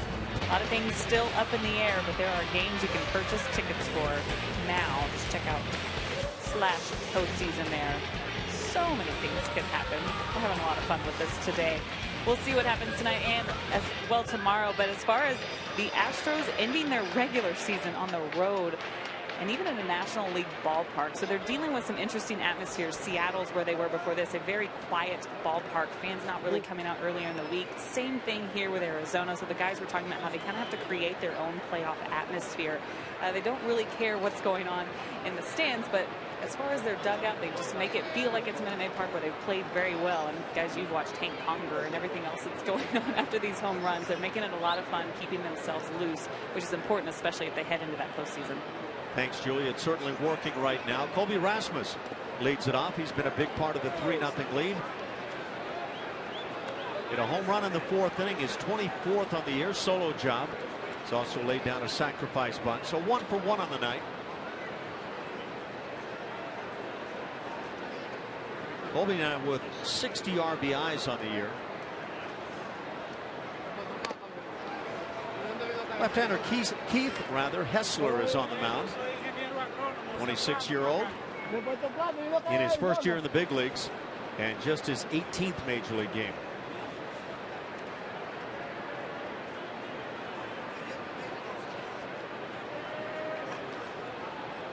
He has been prone to the long ball. He's allowed 4 in 11 2/3 innings.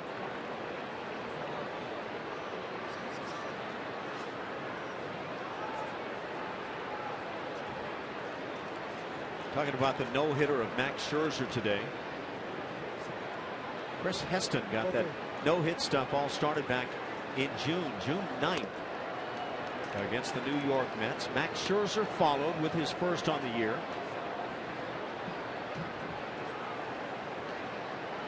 He beat the Pittsburgh Pirates. Cole Hamels, Hisashi Iwakuma, Mike Fiers, Jake Arrieta, and now Max Scherzer again, all with home runs, as Rasmus is caught looking.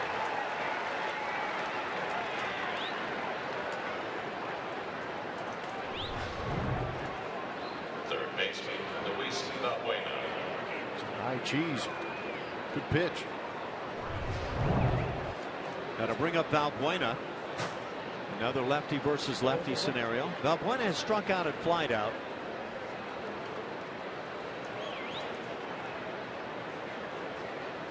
Been a year of good defense from Valbuena.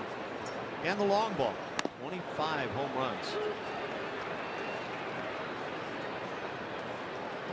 The Astros, with Altuve hitting that 15th home run, have 7 guys with 15+ home runs. And again, one back of the Toronto Blue Jays, who really slam it for the major league leadership.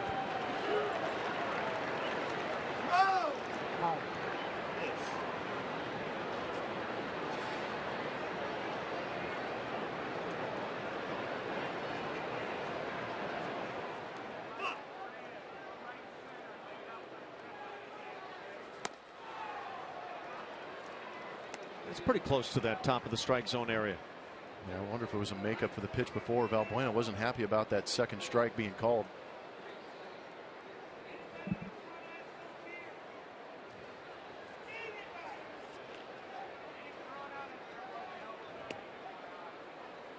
Two and two now. 37,687 on hand for tonight's game. Rather impressive when you consider the Diamondbacks are 12 games out of first place behind the Dodgers. 78 and 82. It is Hispanic Heritage Night here in Arizona. That's why both teams are wearing the Los Astros and Los D-backs uniforms. Some street festivities going on before the game, and it looks like they all found their way in. It's a good sign. Line drive, but right at Aaron Hill at second. Second out of the inning. And it brings up Chris Carter, who's doubled twice on the evening.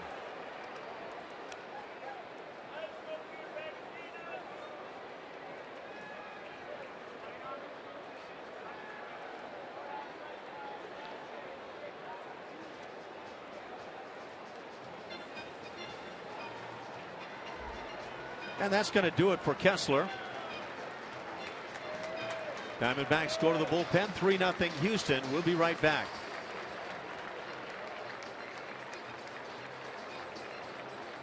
TNT called to the bullpen. Silvino Bracho is on for the Arizona Diamondbacks. Right-hander making his 13th appearance. Yet to tally a win or loss. No holds on the season, but a pretty good ERA at 1.50 in those 12 innings pitched with 17 punch-outs. Got a fastball around 93 miles an hour, has a slider and a changeup to go with that. 23 years of age, out of Venezuela. Signed in as an amateur free agent in 2011.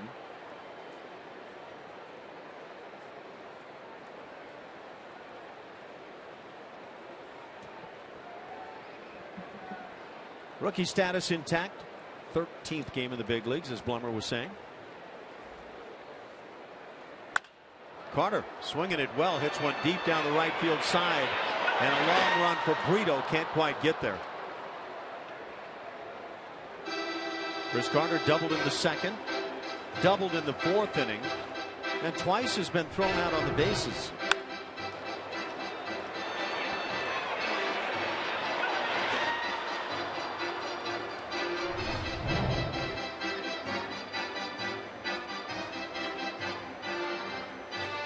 Bracho has allowed a couple of home runs in his 12 innings of work.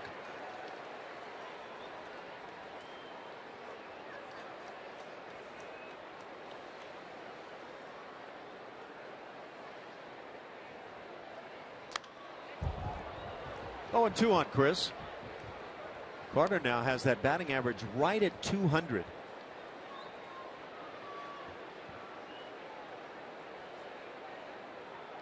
It's taking a push for Chris.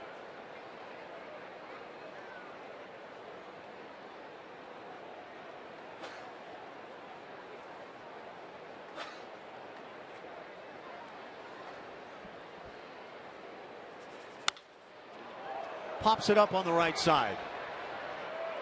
Goldschmidt into foul territory. And that'll do it. A 1-2-3 sixth inning. Through 5.5. Astros on top, 3-0. Here at Chase Field, where they have lots of delicious ballpark food items, including the snoring dog that we tried yesterday. But how about this one? This is the churro dog, a sweet treat. The Long John donut, the churro, whipped cream with frozen yogurt, chocolate, caramel syrup. I cannot wait to get at this one. This is probably my favorite, and I haven't even tried it yet, guys. Looks pretty darn good, Julia. That looks real good. I hand that to you. She gets all the tough assignments. Somebody's got to do it. Two-hitter Aaron Hill leads it off here in the 6th inning.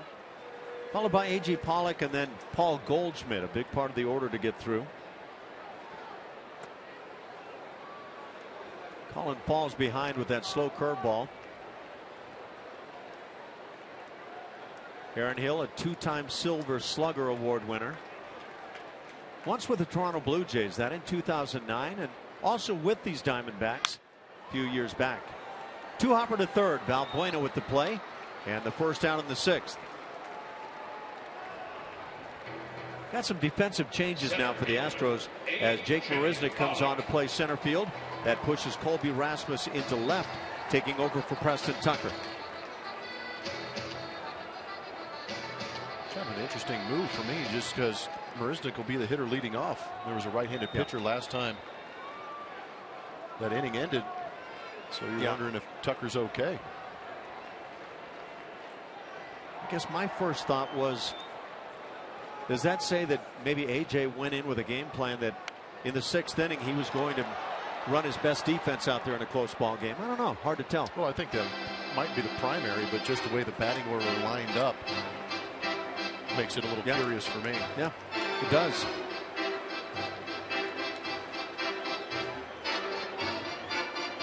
Colin McHugh has kept the Diamondbacks off the scoreboard. A.J. Pollock trying to bunt his way aboard here in the 6th.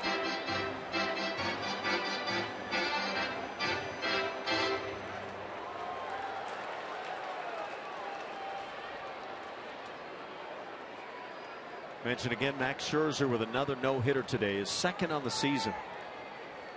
He's quite a talent. Got away from the Detroit Tigers, pitching for Washington. And another one of the reasons I thought the Nationals were just going to run away and hide this year. Yeah, with him in that pitching staff, everybody thought that, I think. And yet the Nationals start play today 8 games back of the Mets.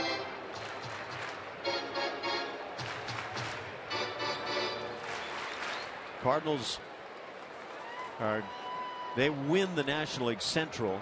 Pirates and Cubs both get into the postseason. The Dodgers win the West. And the Giants do not get into the dance this year, but it is that odd numbered year, and they have been winning on the even numbered years. Toronto Blue Jays win in the East in the American League, and the Yankees trying to hang on and win a first wild card spot. The Astros would love to see that slip away. Another loss tomorrow could provide that for the Yankees. Kansas City wins going away in the American League Central, 10 games over Minnesota, who up until today still had a shot. And then there's the American League West. And it's all about the Texas Rangers, the Houston Astros, and the LA Angels, who just don't want to go away. That's down the left field corner.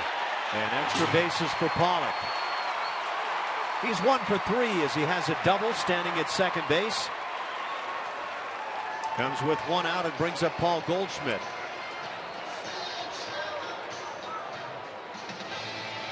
Did a good job staying on the breaking ball from Colin McHugh. Goldschmidt. Again, we've seen some breaking balls in this game for both pitchers backing up out over the middle of the plate and 2 strikes. Those are good pitches to hit. Pollock continuing to have a good finish to his strong year. 39 doubles on the year for the Arizona center fielder.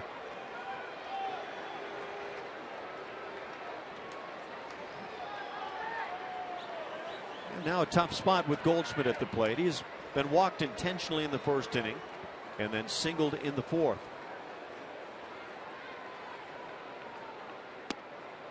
A good slow curveball from McHugh.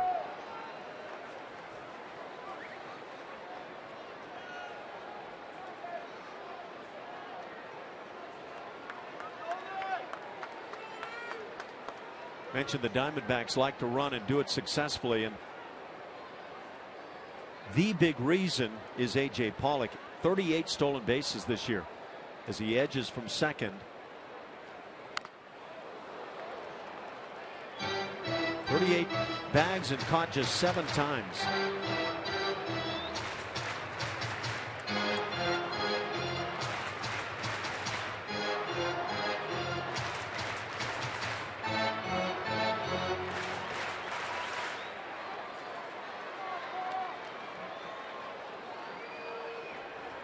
But the big man for the Diamondbacks, Paul Goldschmidt, and we've mentioned many times from the Woodlands area.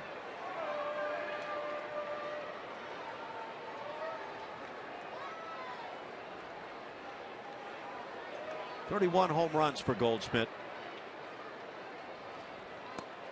Got him on the curve. Colin McHugh just pulls the string on that breaker. Second out of the inning. That's 6 strikeouts for Colin. Catcher, Wellington. Nice big breaking ball. Took a little bit of velocity off that one and kind of floated it in there. We're going to take a look at Colin McHugh and his pitch usage. That last start out got real heavy on that cutter, but I think it has a lot to do with the confidence and his ability to locate it on both sides of the plate. Saw a couple strikeouts. One of them was on Wellington Castillo on that cutter on the inside corner. Just locked him up, froze him. But that's a guy in Colin McHugh that has good command of 3 quality pitches. And now 2 outs as the catcher Castillo stands in. It's kind of an intriguing set of numbers there because Colin relies on the cutter and the curveball, and both pitches that Diamondbacks have done well against.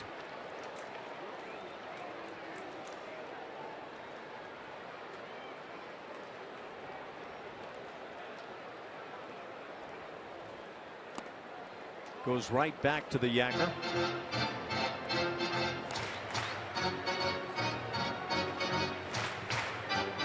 Castillo is flied out and struck out looking. McHugh got him in the 4th inning. A little front door cutter right on that inside corner.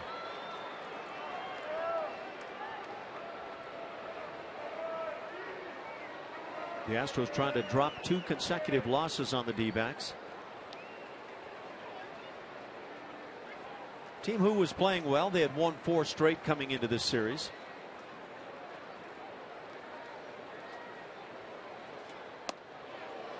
Curveball does find the strike zone. 1-2 the count. Not that sharp snap we're used to seeing, but enough to lock up Castillo and get the call. Something about that hanger that stays up and in that'll lock you up a lot of times. You usually flinch at it, but you just can't pull the trigger.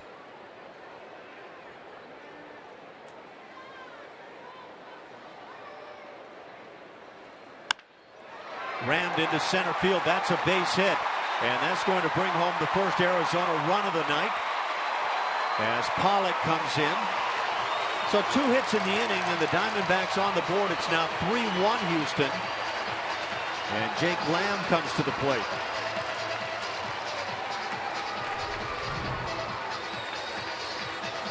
Third baseman, Jake Lamb. I'm sure it almost looked like Colin overthrew a breaking ball right there. Slipped out of his hand and just hung floating out of the middle of the plate. Good piece of hitting. Castillo with 55 RBIs now.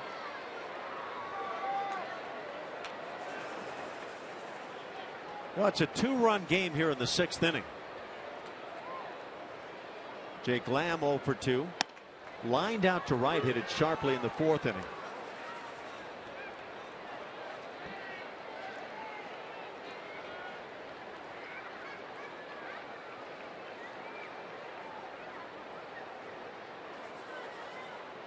Home runs and pitching, really the story for the Astros this year. They continue first in the American League in ERA as a team. Line drive dropping into left field for a base hit. 3rd hit of the inning is Lamb singles. Stopping at second, Castillo, and it brings up Peter O'Brien.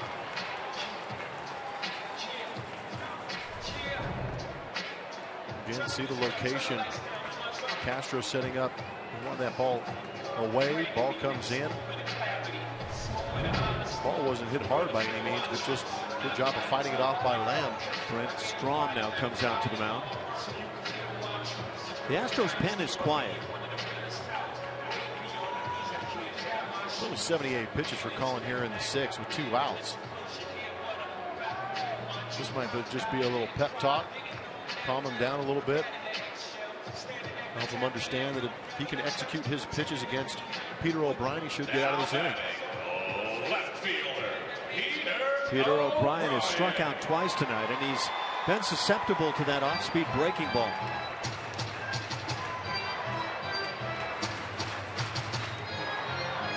But we saw last night the kind of power this young man possesses.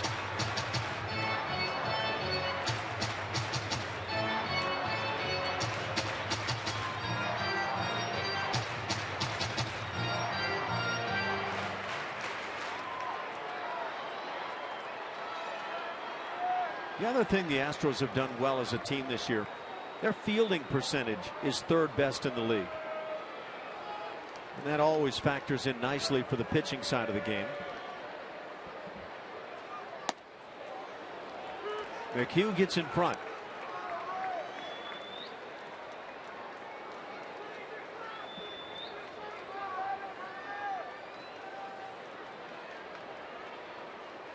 The Astros have needed 13 starting pitchers over the course of the season.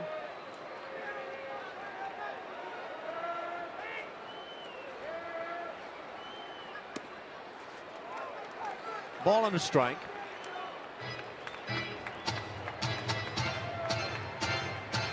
The guys in double digits in terms of starts made this year: Keuchel, McHugh, McCullers, Feldman, Kazmir, and Roberto Hernandez.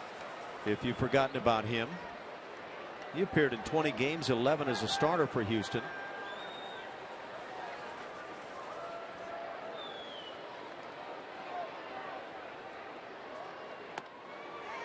And now 2-1.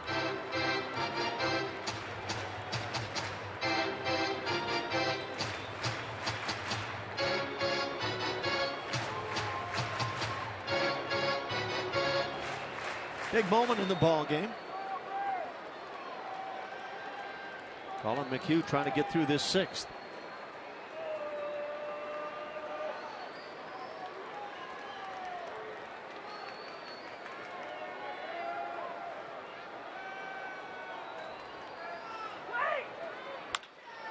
Ground ball left side. Altuve's there with the shift on. Makes a good throw and gets his man, and that'll do it. The Diamondbacks do put a run on the board. They had 3 hits and strand a pair. Through 6, 3-1 Houston. For possible 2015 Astros postseason games, you can do it at Minute Maid Park. You won't want to miss the excitement of October baseball. Buy tickets at astros.com/postseason or call 1-877-9-ASTROS. And now as we look at what potentially could come up at Minute Maid Park, and Jeff Blum's got it all figured out. What do you got, Blummer? Should by now. We've seen it, huh? Check it out. Potential tiebreaker against the Angels on Monday. Potential wild card the way the Yankees are going on Tuesday. And if you get into the ALDS, those games will be on Sunday and Monday, the 11th and 12th of October. So get on it. Make the reservation. Get your tickets. Get out there. You never know. Houston Astros playing really good baseball right now down the stretch and doing it on the road. And that could prove to be very valuable as if they're able to get that shot to play postseason baseball. Jake Marisnick leads it off, came on defensively, and as Blummer was talking about, batting in that spot where Preston Tucker would otherwise have been at the plate.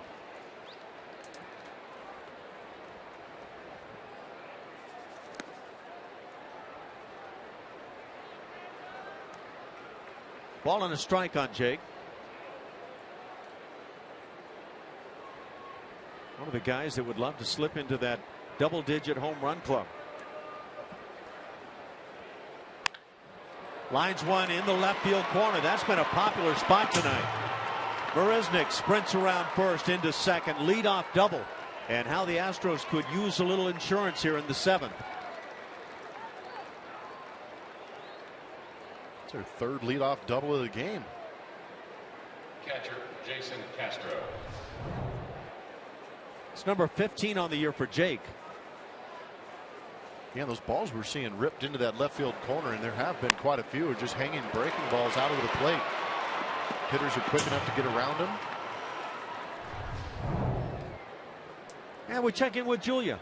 Thanks a lot, Ash. Yeah, Jason Castro is one of those guys that you go to kind of get a feel for how the clubhouse is feeling. And he was talking about how yesterday's game, the 21 runs, a statement game really for this team as they tried to work their way into the postseason. He's like, this is why you play. It's one of the most exciting seasons for a lot of us in our entire career. And this was the goal 5-6 years ago when we were drafted, when we became Houston Astros and a part of this organization. So exciting times for these guys, Ash. And a big at bat, Julia, for Jason Castro, and he shoots one through the right side. That will easily score Marisnick. And there's a bit of insurance. RBI single Castro. It's back to a 3-run ball game. 4-1 Houston here in the seventh. And still nobody out. Colin McHugh a chance to come to the plate and maybe lay down a bunt.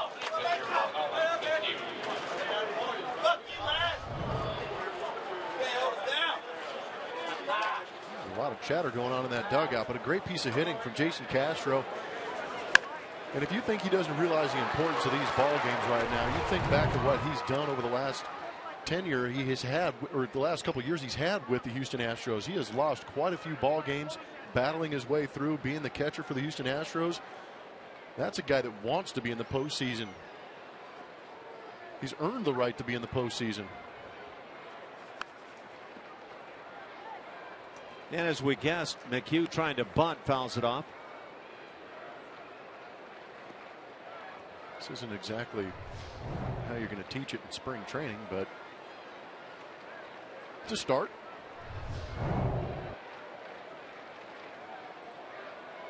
Oh, and 1 the count. Altuve waiting on deck. And the bunt on the first base side goes foul. 0-2 on Colin, and you would guess probably he stays with the bunt here. Yes, please. You don't want to change your order at this point, huh? I just would hate for him to barrel up a nice 2-hopper to the shortstop right here. Put it in the air a couple of times tonight, flying to center and popping to the catcher.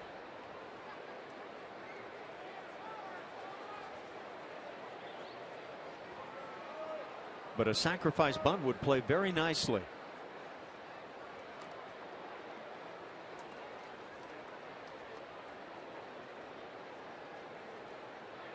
Jason Castro has not been a part of that Houston Astros running game this year, has not stolen a single bag.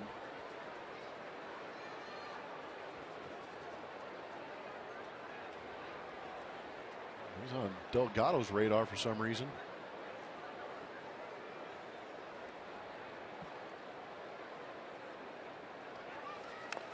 McHugh gets it down in front of the plate. Castillo with a play, throws it into center field, and everybody's safe. They tried to get Castro at second base and would have had him with a good throw, but Castillo saw it slip right on by the bag into center. So a sacrifice and an E2. Second baseman, Jose Altuve. They did have a shot. That ball bounced on 1 hop to Castillo. I'm not too sure that Owens had I think he had a shot at catching this ball and picking up his catcher. With the throw kind of tailing into the runner, Owens kind of alligator armed that one. Tough error. So now Chip Hale, the skipper of the Diamondbacks, out to the mound with the entire infield. And they will huddle. Runners at first and second. Nobody out to run in here in the inning. And the Astros would love to find a way to just break this thing open. Top of the order, Altuve, Springer, and Correa coming up. Back in the 5th inning for Altuve. He got really strong.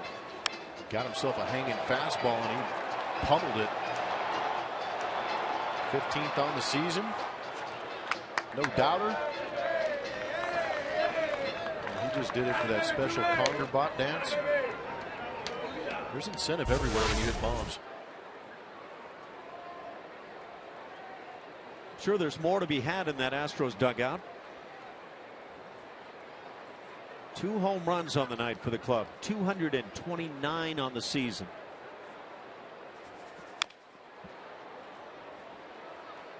Altuve 2 hits tonight. Now 3 shy of that mark. Trying to get to 200 on the year. And there's Randall Delgado, who started things here in the inning and still hasn't gotten an out. He's got that going for him.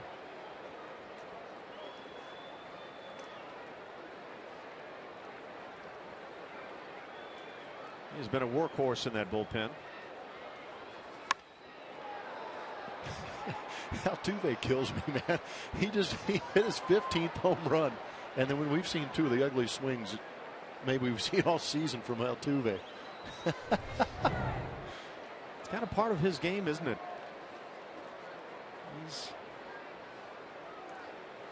He doesn't look like he's trying to hit that 16th. Not on that one, no. He's trying to stay alive to get there, though. With 1 strike. Yeah. 0-2 the count.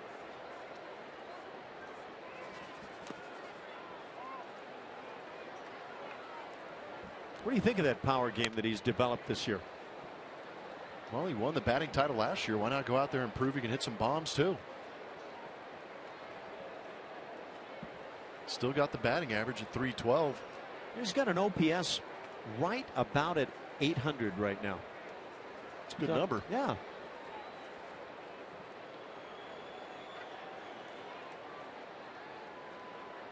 Carlos Correa leads the Astros in OPS. Start of play today, 868. Springer follows. And then it's Jose Altuve. So, those are your leaders in the clubhouse at the moment.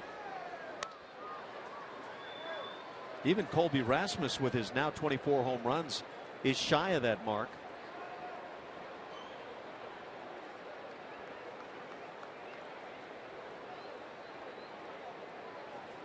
Two and 2 on Jose. 9 Houston hits.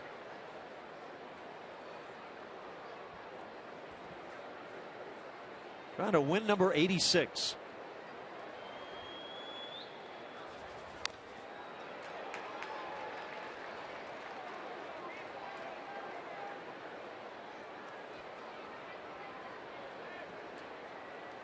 Shortstop Owings comes into the mound. There's Colby, and he's launched tonight.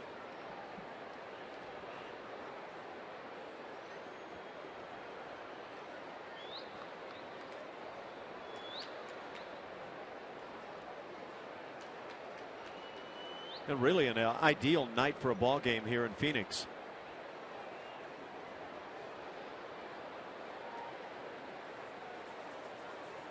Rangers beaten today by the Angels. Dramatic fashion. 5 runs in the 9th inning by the Angels. And Altuve gets a piece again.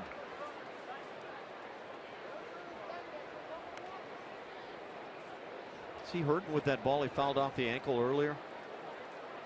Yeah, he's been wearing that front leg out. You get it again right here? Might have. Grimacing like he did.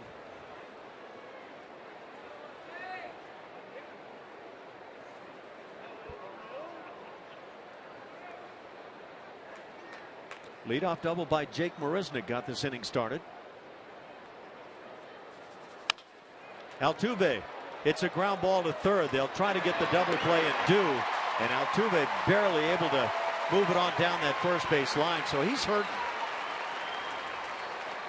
Into third base is Castro, but now 2 outs as Springer stands in.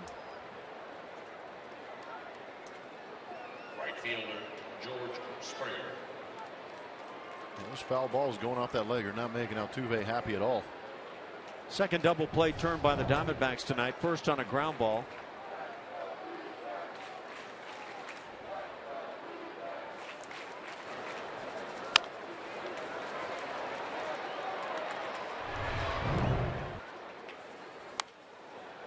George Springer had hits in each of his first 2 at-bats tonight. One in the first, one in the third, then grounded out to third in the 5th inning. The Astros can ill afford to have a hobbling Jose Altuve from this point on. Yeah, hopefully it's just a little bit of a bone bruise. Shake it off, ice it down.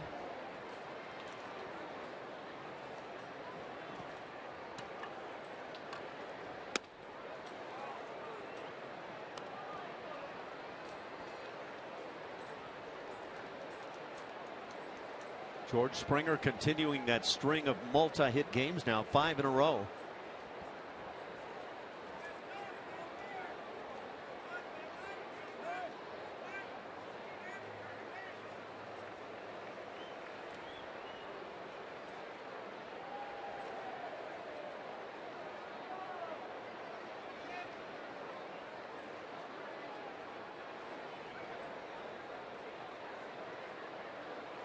Got that string started with the first game in Seattle.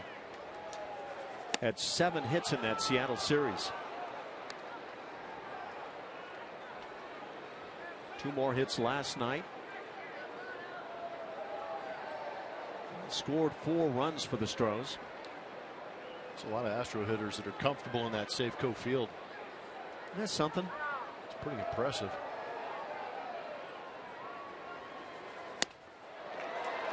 George lets it fly. It's 2-2.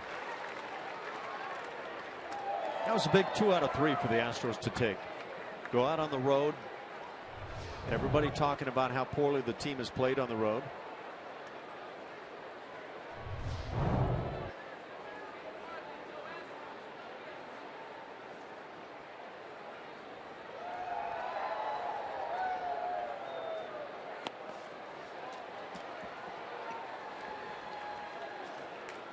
It's now 3-2 on George.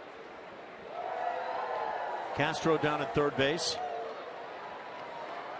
2 outs, a run in here in the 7th.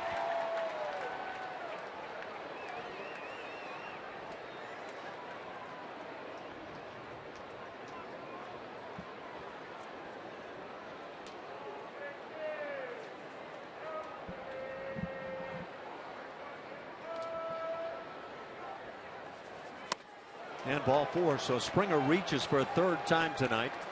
And now Carlos Correa shot to pick up his first hit of the night. The Astros could really use that. Shortstop, Carlos Correa.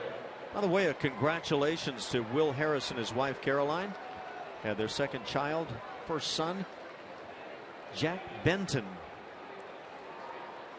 born on Wednesday.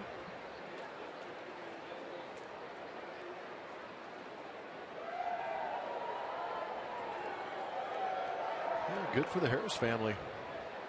Could be a celebratory week the way things are going. Carlos hitting .281. Driven in a run tonight with a sac fly. That came back in the 1st inning. The Astros jumped right on top 1-0. Added 1 in the 4th inning on the home run by Rasmus. 1 more in the 5th on the home run by Altuve. And then getting 1 in the 7th inning after that leadoff double by Marisnik, coming in and scoring on the base hit by Castro.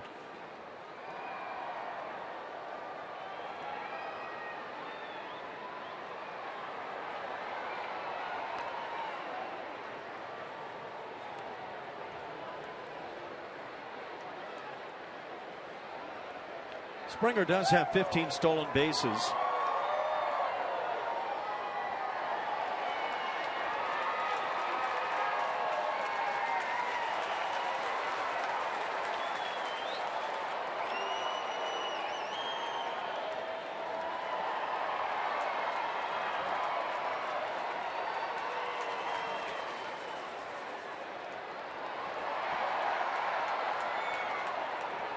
Kansas City ran Minnesota out of that playoff hunt today. 5-1. The Royals won that one. Tampa Bay came back to beat the Toronto Blue Jays 4-3. White Sox stopped the Tigers 4-3 final in Chicago. Indians shut out Boston 2-0. Oakland leading 4-3 over Seattle in the 5th inning. And again, the Yankees dropping a pair today.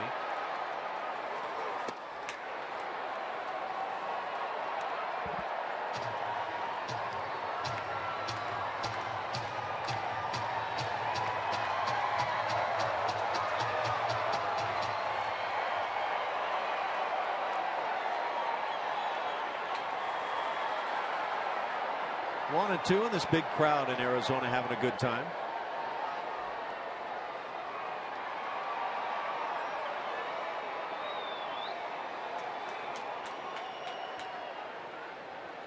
Springer goes. The pitch is low. No throw down. So another stolen base for George Springer. Number 16 on his season. And now 2 runners in scoring position. And a 2-2 count on Correa. Nice with a base hit. Be right here. Astros 2 for 6 on the night with runners in scoring position. They've been doing a great job at it on this road trip. They were decent at it last night. It was a scuffle, but managed to push across 21. Battle to get there, I guess, huh? Man. Correa gets tied up and fouls it back. Stays at 2-2.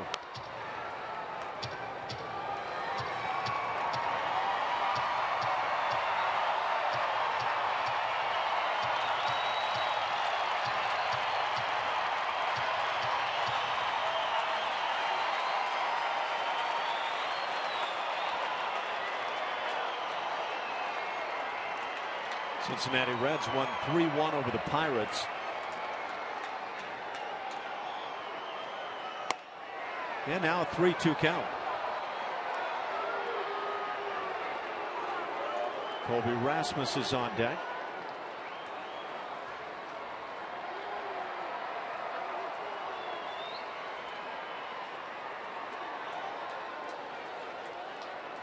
Still can't get over the quality of that bats that Carlos Correa has. 21 years old, pennant race, down to the wire. He's hitting 3-hole. And still continues to put up these great at bats. Down on strikes as Delgado gets in. And that'll do it. The Astros managed just one in the 7th inning. Through 6.5. 4-1 Houston.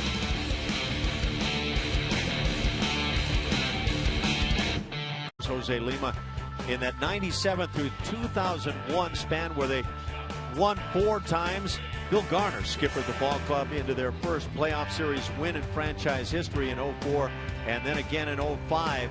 On to the World Series. They eventually lost to Jeff Blum's White Sox. But it was good stuff. 9 playoff seasons for the club, 6 division titles, 1 league championship. Jeff Bagwell a big part of a lot of that, as was Craig Biggio and so many other greats who have played with the Astros through the years. Just a lot of fun with the guys. That guy, I don't know what's going on with that fella, but showing off. He was a part of 3 postseasons with the Astros. Never got as far as those other guys, though. This is my favorite picture ever. Did they paint those pants on? Did you know they were taking a picture of you then? Oh, I really can't even respond to you. Oh, you know. It's a great pose. Yeah, isn't that something? Stick your thumbs in your waistband and flex. Hashtag Crush City right there.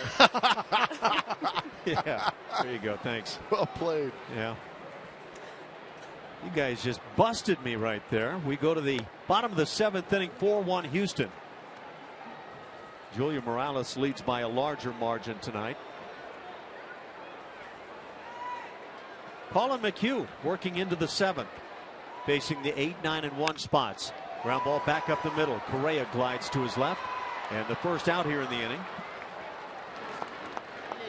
Jared Saltalamacchia was out in the on-deck circle, but he's being pulled back.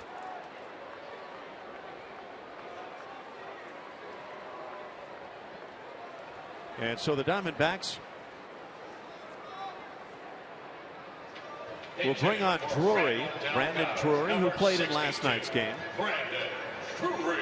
Hitting .218. This is the pitcher spot.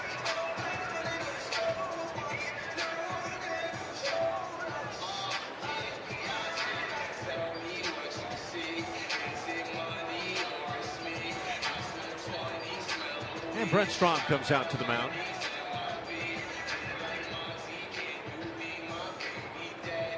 It's not a game that has just flied along, but there's Will Harris, the new dad. Again, his second child, born just a couple of days ago. Will Harris gets it loose now for the possibilities here in the seventh.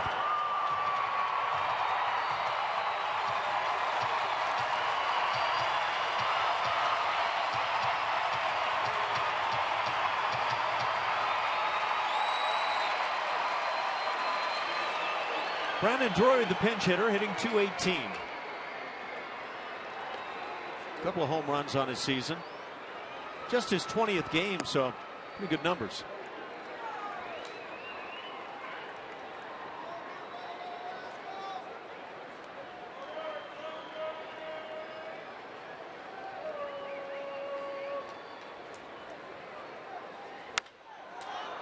Pops it up down the right side. Carter into foul territory, and now Altuve takes over and makes the play and hobbles as he goes beyond on that play. So Jose's hurting, but comes up with the second out. And now the leadoff man, Socrates Brito, will come to the plate.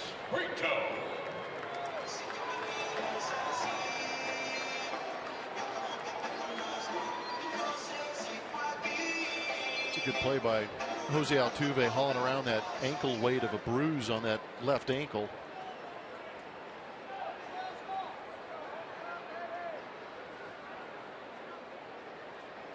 Brito's 1 for 3 with a double back in the first inning. That was his third two-bagger.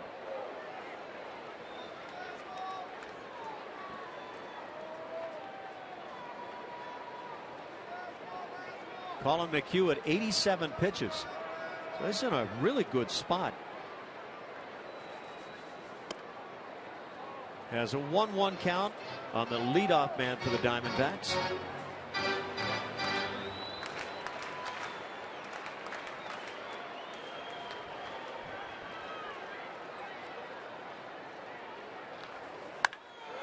And this one is crushed to right. And it's a foul ball. Just outside the foul pole and way out of here. Yeah, that ball was well struck.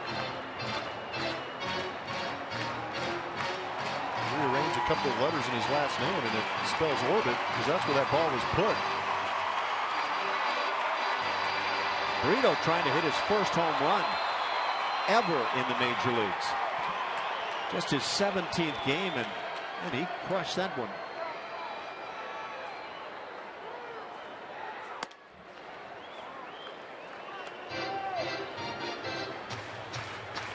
Showing us a very good throwing arm, accurate as well.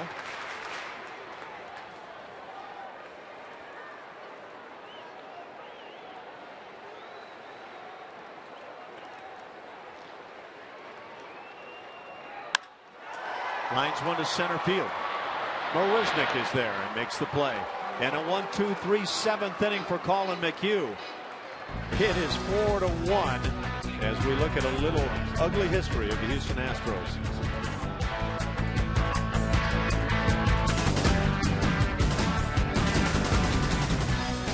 That with a little chat from A.J. Hinch, that Colin is done for the night, leading 4-1. So he's put the Astros in a great spot here in game 161 on the year.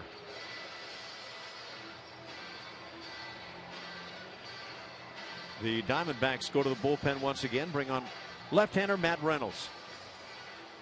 Making his 18th appearance on the season. 13 2/3 innings pitched, 18 strikeouts, giving up 5 bombs though. Now our Mako big hit of the game as we turn back to Colby Rasmus and that home run he hit back in the 4th inning, number 24. And he apparently has some fans outside of and in the dugout that he's had some good times with.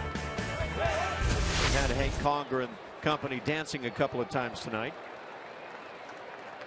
Rasmus 1 for 2 with a sacrifice bunt.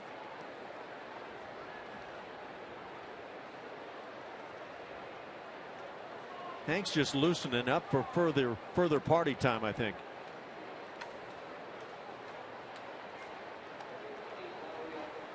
Shaping up to be a pretty good one.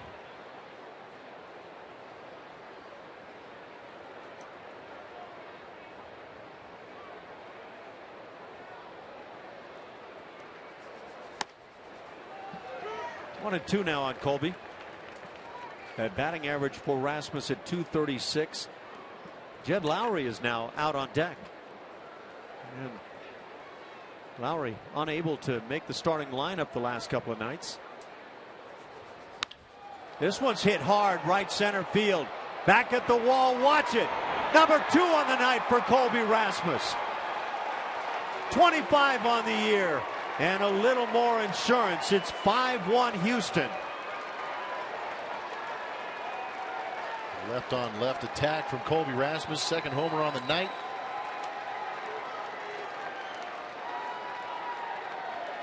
All kinds of good things happening for Colby and these Houston Astros.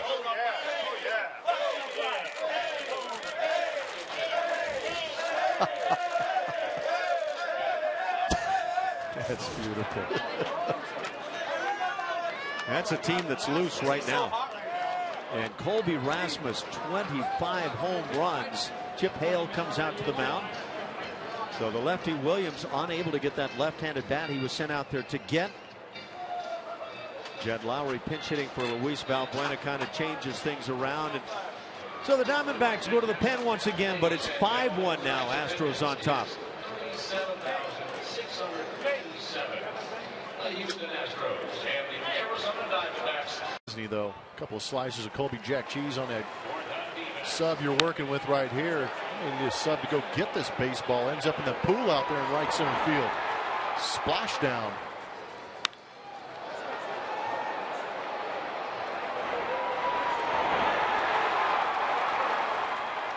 Just in case you're wondering where it ends up, there it is. Oh, that's a heck of a job staying on that breaking ball from the lefty. Man, that was a real good swing. So Jed Lowry is now the pinch hitter for Valbuena. We're in the 8th inning.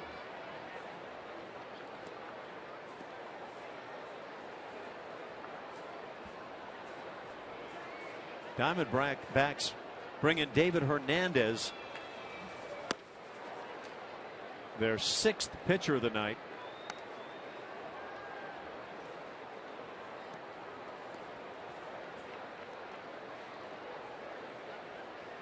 Hernandez came up originally with Baltimore, but has spent parts of the last 4 years now with the Diamondbacks.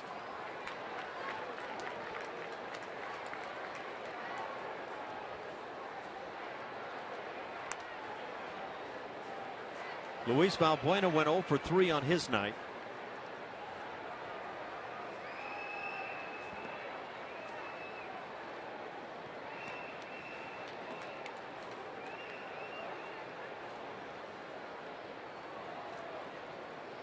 Ten Houston hits,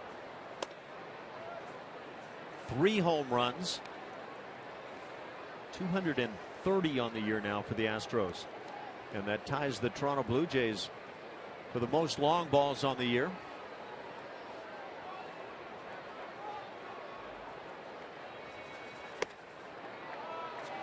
And Lowry coaxes the walk. Still nobody out, and Chris Carter comes to the plate. For the Astros, just keep piling on. There it is. Some Colby Jack. That's a large double portion of it tonight, too. Well deserved.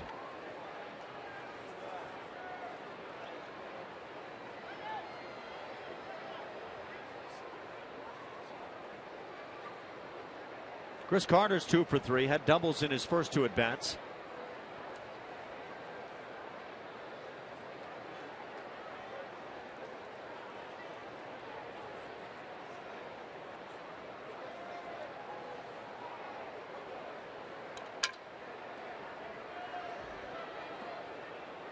I wonder if there's some gulping going on in Arlington, Texas.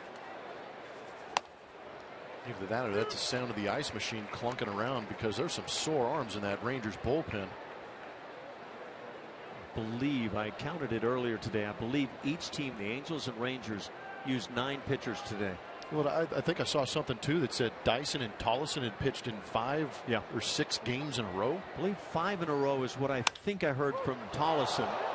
Off the body of the pitcher. Carter's thrown out at first base, but safely into second is Lowry with 1 out.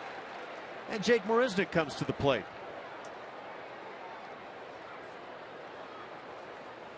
And that, plain and simple, was a double play ground ball. Yeah, it was.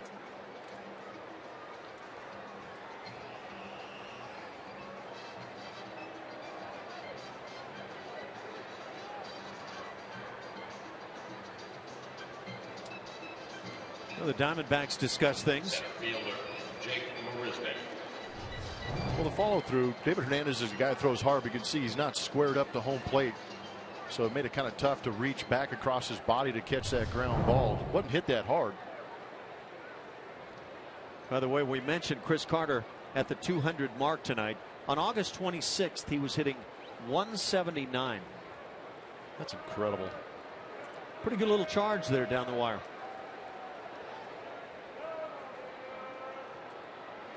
Jake Marisnick, a double in his only at bat of the night. That came in the 7th inning. Jake hitting .238.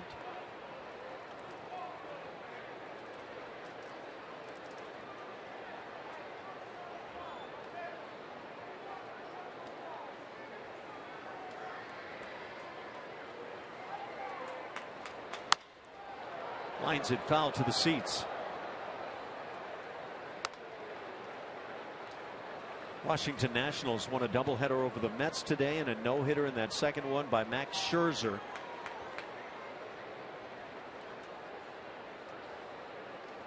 Scherzer with 2 of the 7 no-hitters in Major League Baseball this year.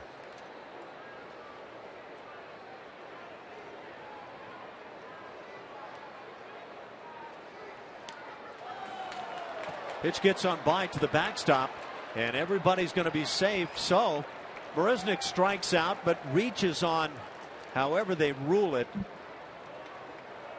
And into third base is Lowry. Catcher, Jason Castro. Turbo slider, and it looks like Castillo just boxed that one. I'd call that a pass ball myself. I agree.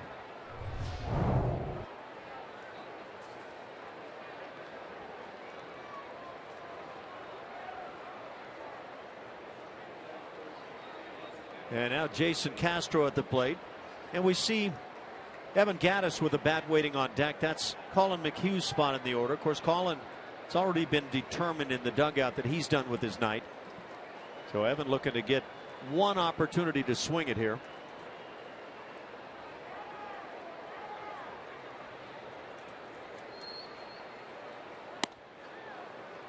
Castro jumps away and takes a strike. Another strong outing by Colin McHugh. Pretty efficient evening too. Only 91 pitches in those 7 innings. The Astros trying to have a 20-game winner and a 19-game winner. Colin McHugh could win his 19th if the Astros can hang on tonight.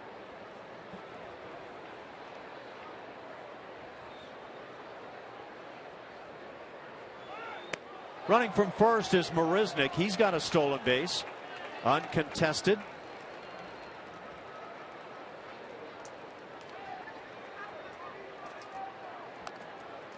Hernandez has a good slider.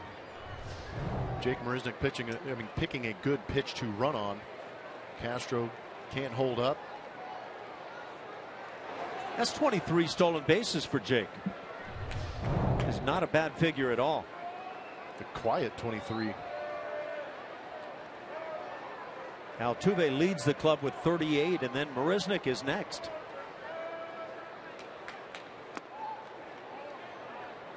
One and two the count.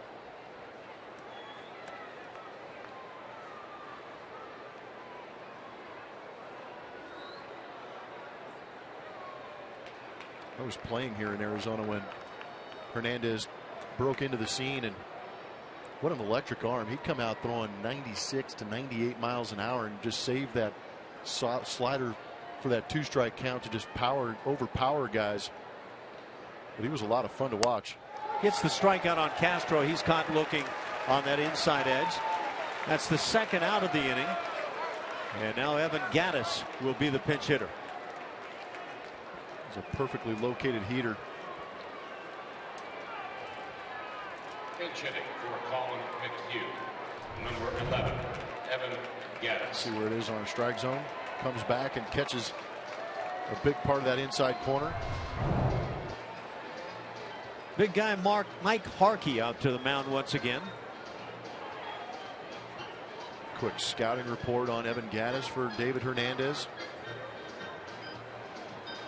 What is that scouting report? Don't leave it up in the beard. Oh dear. Oh dear. We've started something big, haven't we? Oh, you better believe it. These are going to start coming out of the archives. This is beautiful. What are you guys doing? Yeah. Apparently there's a lot of extra time in that. Oh, the internet is a television beautiful truck, huh? thing, Ash. Yeah. Make sure you hashtag your hashtag. Check out the hair on that dude. Nobody's looking at the hair.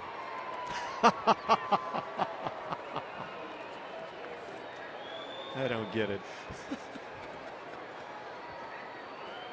Evan Gattis. It's his first plate appearance here in the series.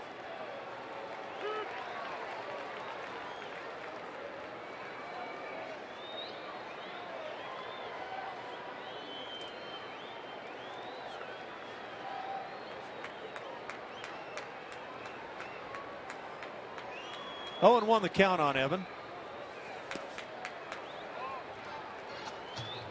What have we got here? Oh, look Yes. at that. Yeah, baby. Jeez. Bring Blummer in on the action. That is a young Jeff Blum right there. Holy cow. Les Paul. Yep. Is your hair blonde under that hat? Oh yeah. Oh yeah. Gonna have to think Look of at a those hashtag. eyes. Those eyes say, I'm going to crush somebody here very soon. Fastball's up and in. That kid loved the game of baseball right there, Ash. Yeah. Those were some seriously dangerous eyes. Smile for the camera. Not a chance. Oh, I was mad mugging.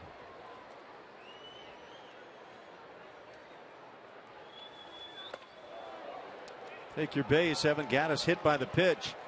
And that will load him up. I hope he's okay. There is no chance to get a triple when that happens. Second baseman, Jose Altuve. What does this get a piece of? I'm not sure. Might have caught a thread on that belt loop.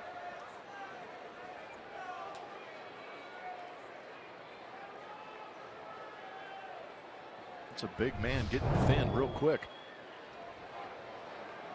So that will load him up. It's 5-1. But it's not comfy yet. Jose Altuve is 2 for 4 in his night, hitting .311. Got a double and a dinger. Scored a pair.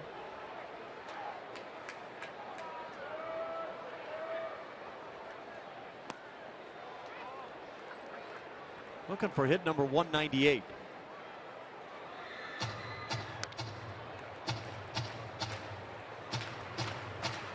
He's scuffling with that ankle area that he's hit the baseball on tonight, but How does he not have a shin guard on that thing? I wonder if he and AJ have talked, and Altuve said, not a chance. Don't you dare take me out of this thing. Slider stays in.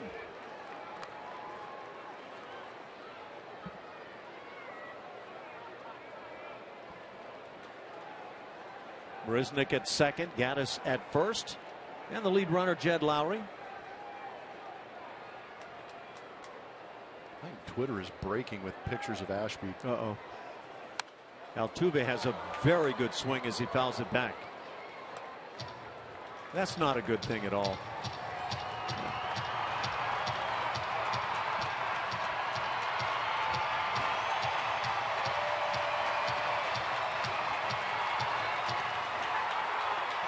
You're going viral, Ash. It's got to stop.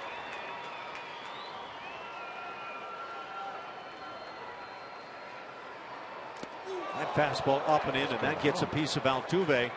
He's hit by the pitch. That'll plate another run and make it 6-1. And hopefully everything's fine with Altuve in that left wrist area. He's been getting beat all over the place, hasn't he?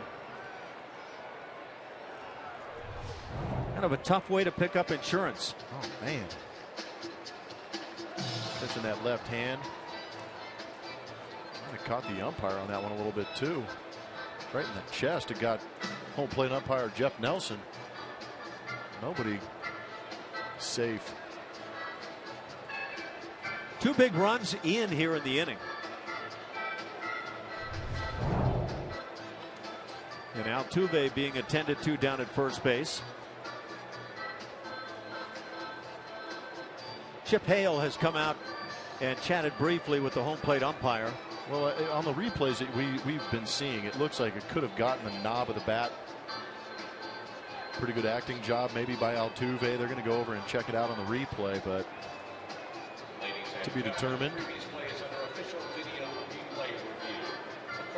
Altuve indicating, I think, to A.J. Hinch that Yad got him on the hand. Because right there, it looks like it does get part of the knob. It sure does.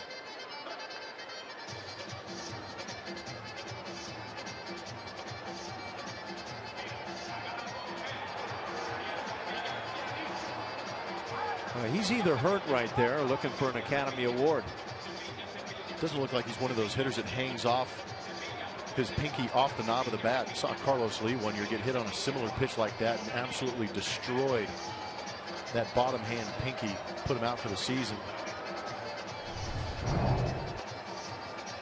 But what are you looking for if you're in New York? Are you looking, I mean, because I would imagine Jeff Nelson would have heard it ricochet off the wood bat, making it sound like a foul ball. But I'm not sure if replay is going to be able to overturn this. Josh Colementer, by the way, throwing in the pen for the Diamondbacks as they continue this review. And I'm with you. I don't know what you're going to see there that is going to change anything. How can anybody look at that and say, well, it did not hit the hand at all?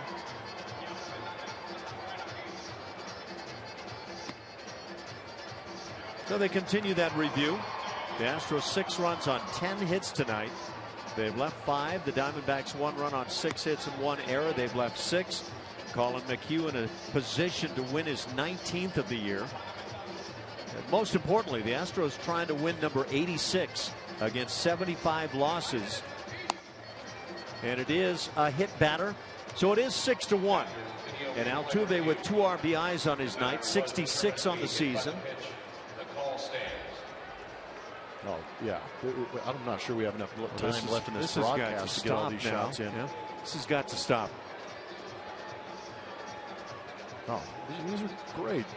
You and Gar. Oh, we did a little commercial. A little commercial work together, yeah. That's the one. There's the rookie card. Oh, the trademark on that upper lip. It looks like something might be going on internally there that's not good. 5-run lead for Houston. We'll be right back. And the Skip and his Astros are leading here in the 8th inning 6-1 and trying to add to it. Bases loaded. Wait a minute. Hang on. That right here. Focus on that lovely hat. No. Could you explain that? Yeah, it was a Kilgore College Rangerette. What? That is awesome. That's very nice. I was on my dance team. How did I get thrown into this?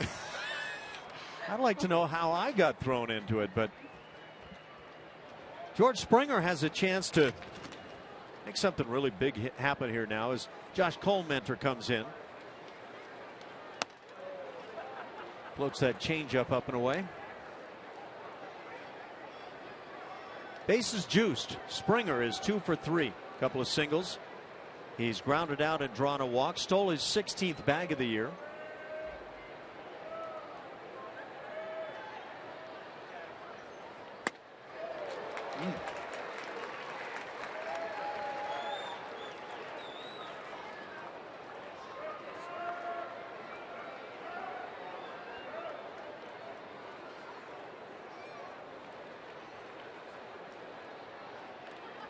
1-1 the count.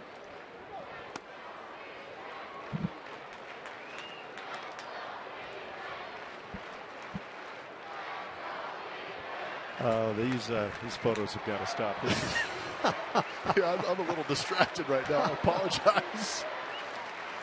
2 balls and a strike on George. Fouls it off. Oh, this is the one. Yeah. Holy, what a uniform right there. It's when Boog Powell, my teammate, would put that thing on, and he was the big red tomato. There's a young Expo. That's a good-looking player right there. Oh, wow, you had your own starting lineup action figure. Did you catch it? It was a big seller. I was able to buy out the entire lot. Pop foul again, back to the seats. George has had a couple of pitches here to handle. 8th hitter of the inning for the Astros.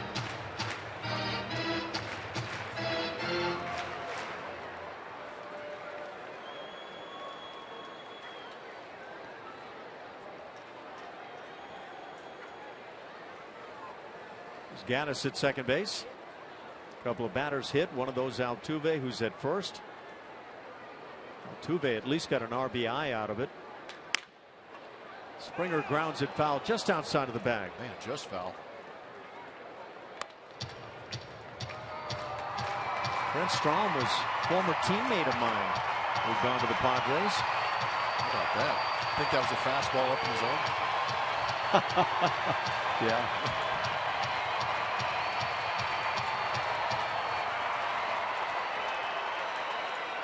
There's Brent Strom today.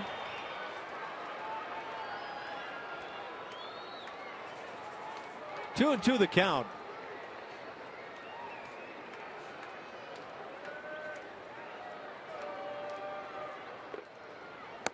And down on strike Springer. That'll do it. 8 come to the plate, 2 cross. It's 6-1 Houston as we go to the bottom of the 8th inning. And Nate Conger gets himself in the act. The young Conger Bob.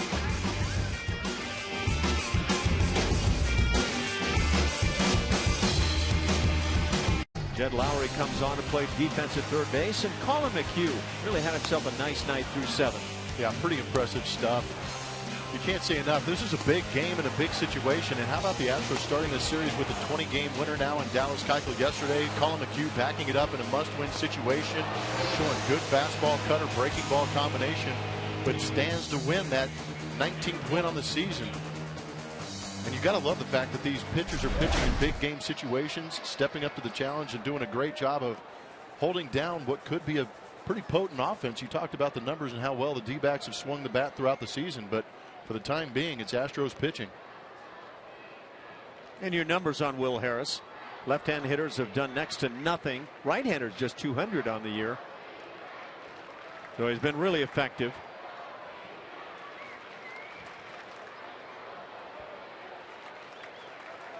Marwin Gonzalez is playing at first base. Mentioned Jed Lowry at third base. And I believe that's it for the Astros.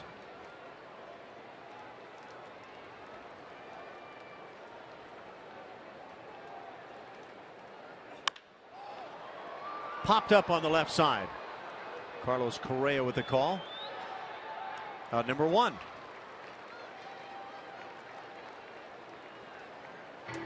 Center fielder, A.J. Pollock. Take a look at those changes. Jed Lowry and Marwin Gonzalez. Everybody appears to be maybe a little dinged in some cases, but ready to go now as you get to 162, but it's also about what comes beyond. Shift on. Altuve's in position. Second out of the inning. Tell you what, the postseason can cure all injuries. Get that nice adrenaline push and add some excitement to it. Everything feels a whole lot better. Yeah, as long as nothing's broken, you find a way, don't you? You can play through that. Yeah, take it up. Some guys have obviously done that through the years. And now Paul Goldschmidt comes to the plate. Nobody on base. That's the way you like it. He's walked and singled. He's also struck out.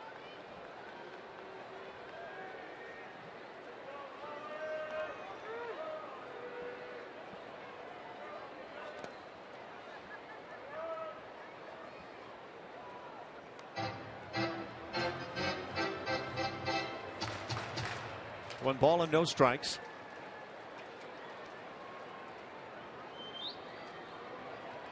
Both bullpens quiet for the moment.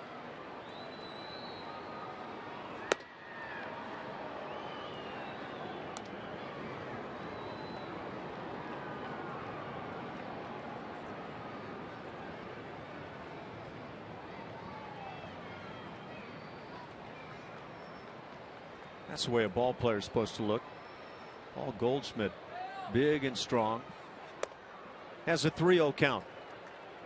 Yeah, I was talking to the Diamondbacks beat writer before the game today, and we were talking about Paul Goldschmidt, an 8th-round pick. But Alan Zinter, the current assistant hitting coach, was working in the minor leagues with the Arizona Diamondbacks, and he was one of the few guys in the minor leagues that was high on what Paul Goldschmidt brought to the table. There were some questions around him, but Alan Zinter kept pushing, and eventually look what happened to Goldschmidt. Turned out to be a pretty good hitter. Oh, wouldn't that be a shame? And how many times through the years have guys with big time talent gotten away? This one is crushed to left field. Diamondbacks are adding a run on a home run by Paul Goldschmidt. It's now a 6-2 ball game. 2-out solo shot. Number 32 on the year for Goldschmidt.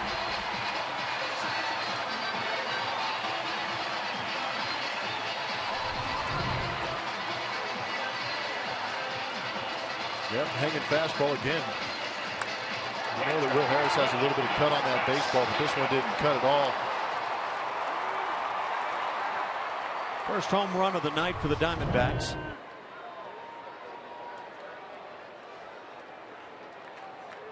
And now the catcher Wellington Castillo stands in, 1 for 3. Had an RBI single in the 6th inning, plated the previous Arizona run.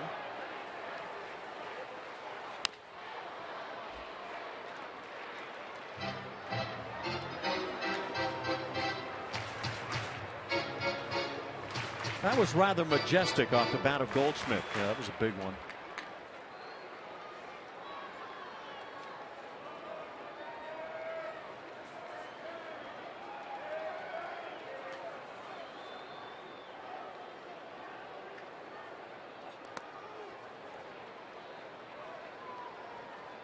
Ball and a strike. Now Castro heads out to the mound.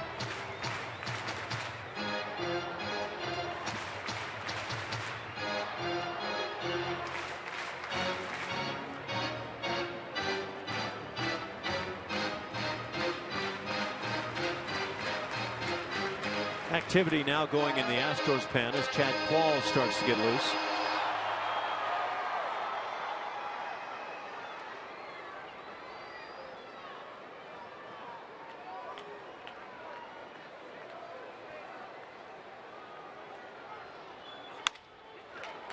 Altuve there again in that shift. And that'll do it. Castillo grounds out. Solo home run by Goldschmidt. It's now 6-2 Houston.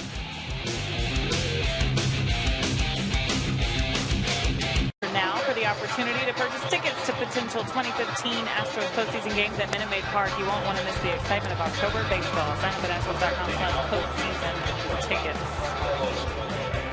We're going to take a look at the standings right now. Here's how everything is for right now.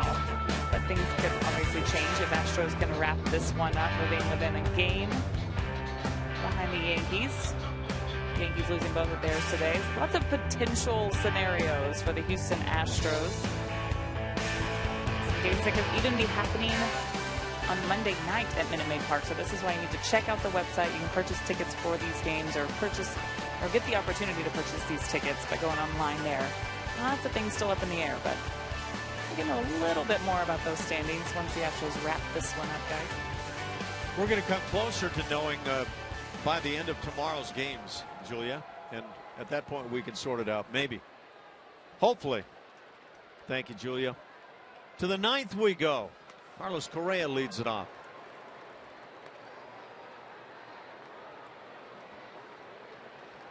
Oh for 3. Got the scoring started back in the first inning with a sac fly, RBI number 68. really kick-started because of that leadoff double by Jose Altuve. His 40th two-bagger of the year.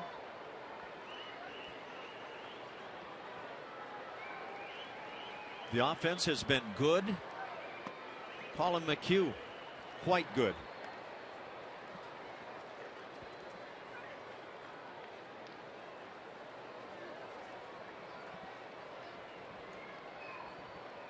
Not all you can do is just intently watch right now. And I mean, not only this game, but what's been going on with the teams in contention.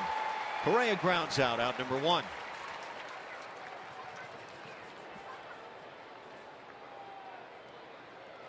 Yeah, tomorrow's going to be a lot of baseball watching going on. Yeah. National League's all done. We've got it all figured out.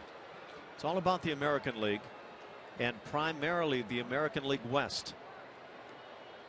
That would have been great news coming out of spring training, realizing that that would be the story involving the Astros late this year. Colby Rasmus has himself another 2 home runs on the night. Now dunks one in left field. 3rd hit of the night for Colby. A 1-out single that brings up Jed Lowry. Third baseman, Jed Lowry. Turned some tough pitches around here. He gets blown up on 84. Turns out to be a hit. It's a beautiful thing to watch happen.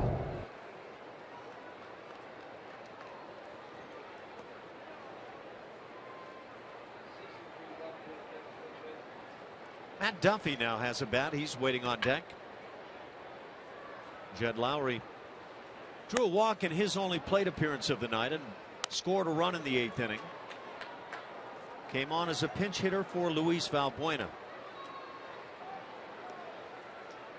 And that set off the bullpen for the Diamondbacks.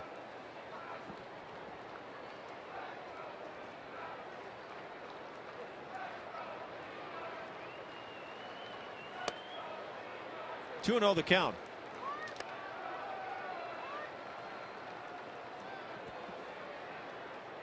Diamondbacks have utilized 7 pitchers tonight. The Astros just 2, McHugh and Harris. And it would appear that Chad Qualls is the guy that'll be on for the 6th or the 9th inning.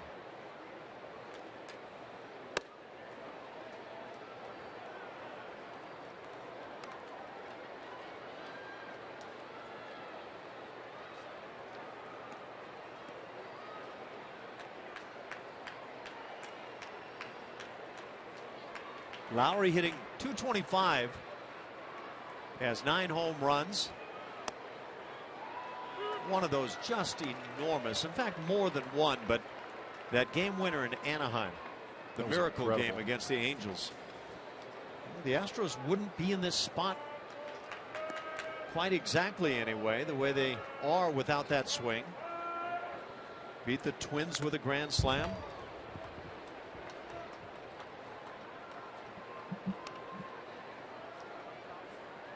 Three and 2 the count.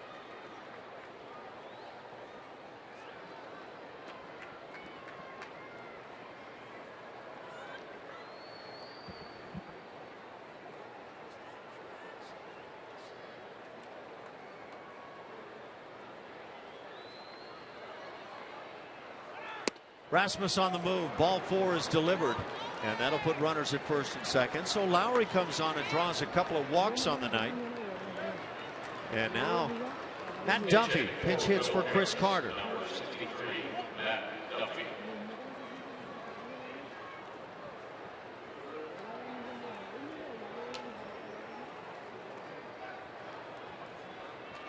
This is actually the Will Harris spot in the batting order. As Carter came out defensively, Arwin Gonzalez went into play first base.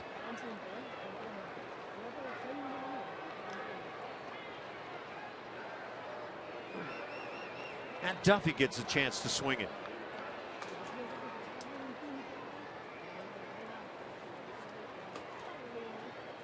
Picked up a knock and an RBI last night. Then again, who didn't? Yeah, that's a fair point. Duffy's 3 for 7 now in the big leagues.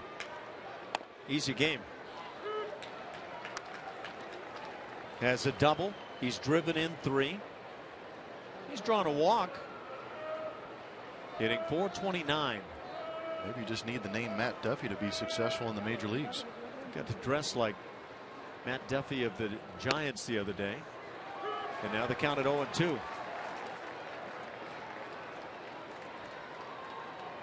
Tough call right there. Nelson's getting a little anxious to get out of here. Called that last changeup about a foot off the plate.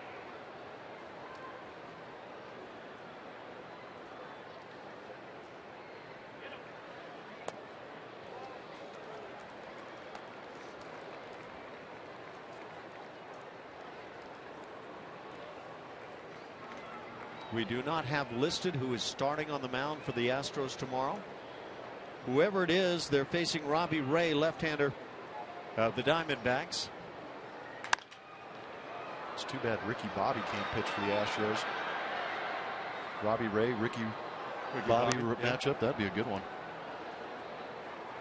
Could be a matchup in NASCAR, right?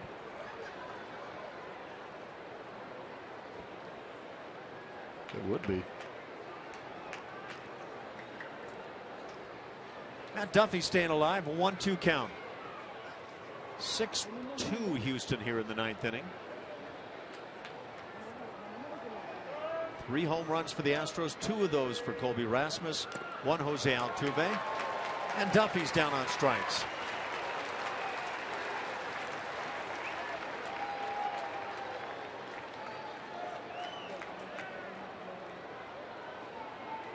Center fielder Jake Marisnick.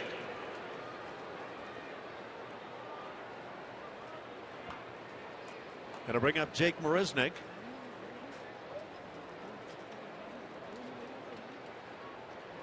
One of my good old buddies, childhood and in youth, and playing baseball together.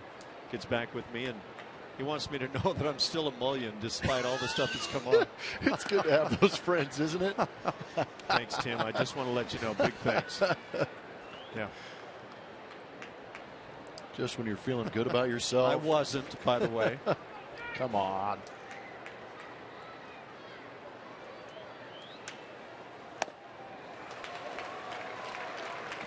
Ball and a strike on Jake.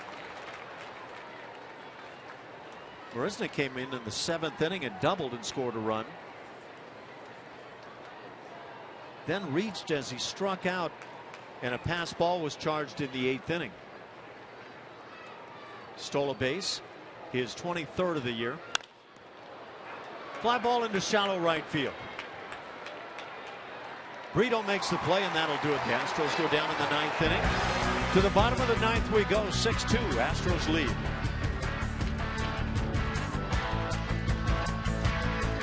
West.com.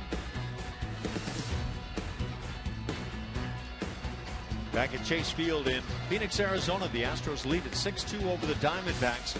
To the bottom of the 9th inning we go.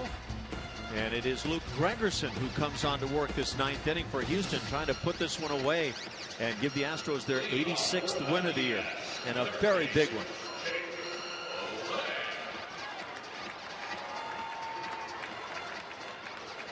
Stay tuned after the game as Bart Ennis and Mike Stan break down all the action from tonight's game, plus playoff scenarios and much more on the Astros postgame show presented by Houston Methodist. A lot going on, a lot for those guys to talk about.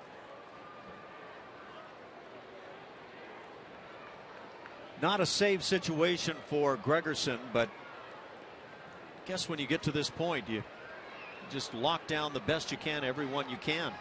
Yeah, it may not be a safe situation, but I think what you're thinking the same thing I am. Lock down the win.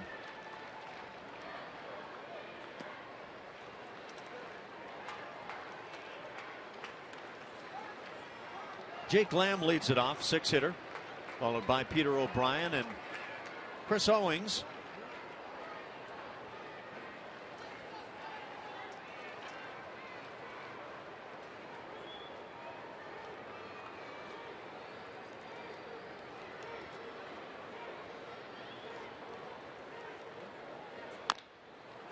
Tapper goes foul. It's a ball and a strike.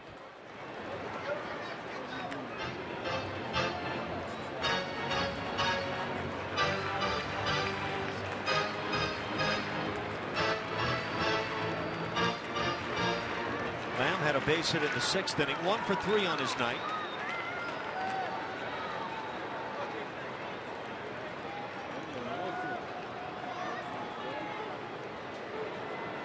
With a win, the Astros are 1 game back of the division-leading Texas Rangers. 1 game for each team to play tomorrow. With a win, the Astros are 1 game in front of the LA Angels of Anaheim.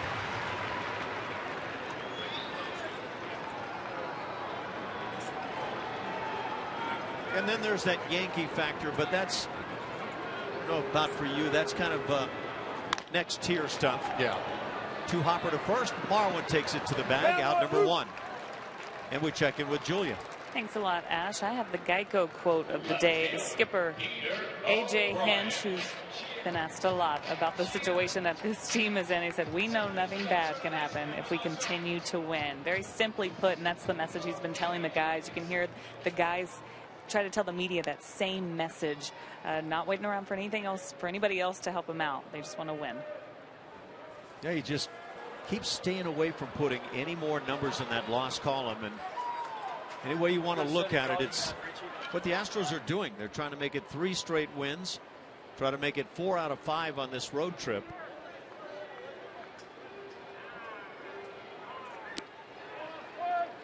O'Brien at the plate is now 3 for 8 in his big league career.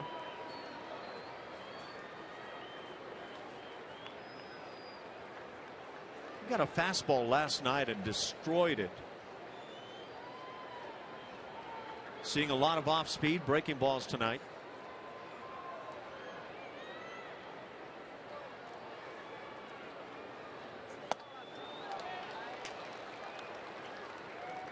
It's the first time a lot of these kids get a chance to see a guy like Luke Gregerson.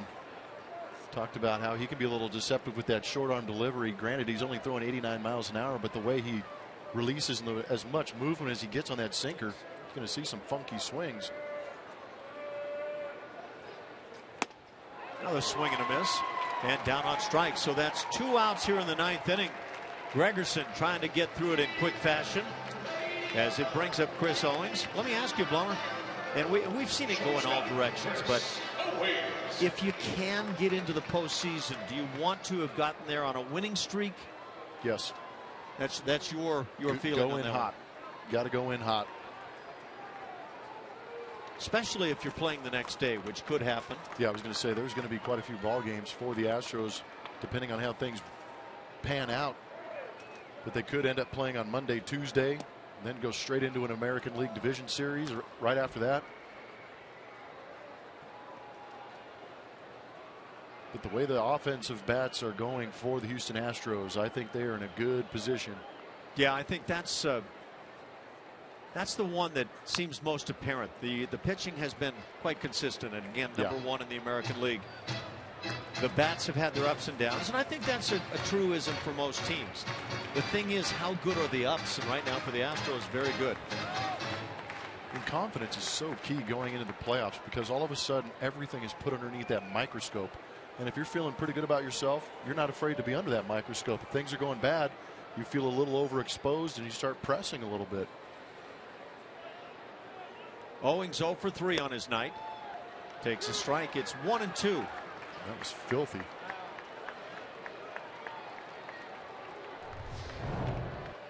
Talked about that sink, but how about the location?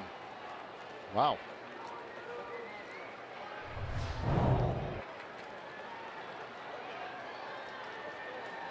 Trying to close it out right here. Slider and a tapper to the hill. That'll do it. The Astros win their 86th. 2 straight in Arizona. 4 out of 5 on the road trip.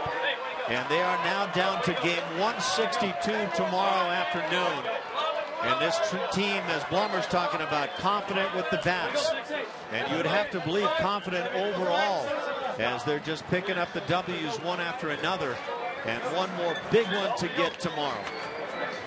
That final tonight, Astros win over the Diamondbacks 6-2.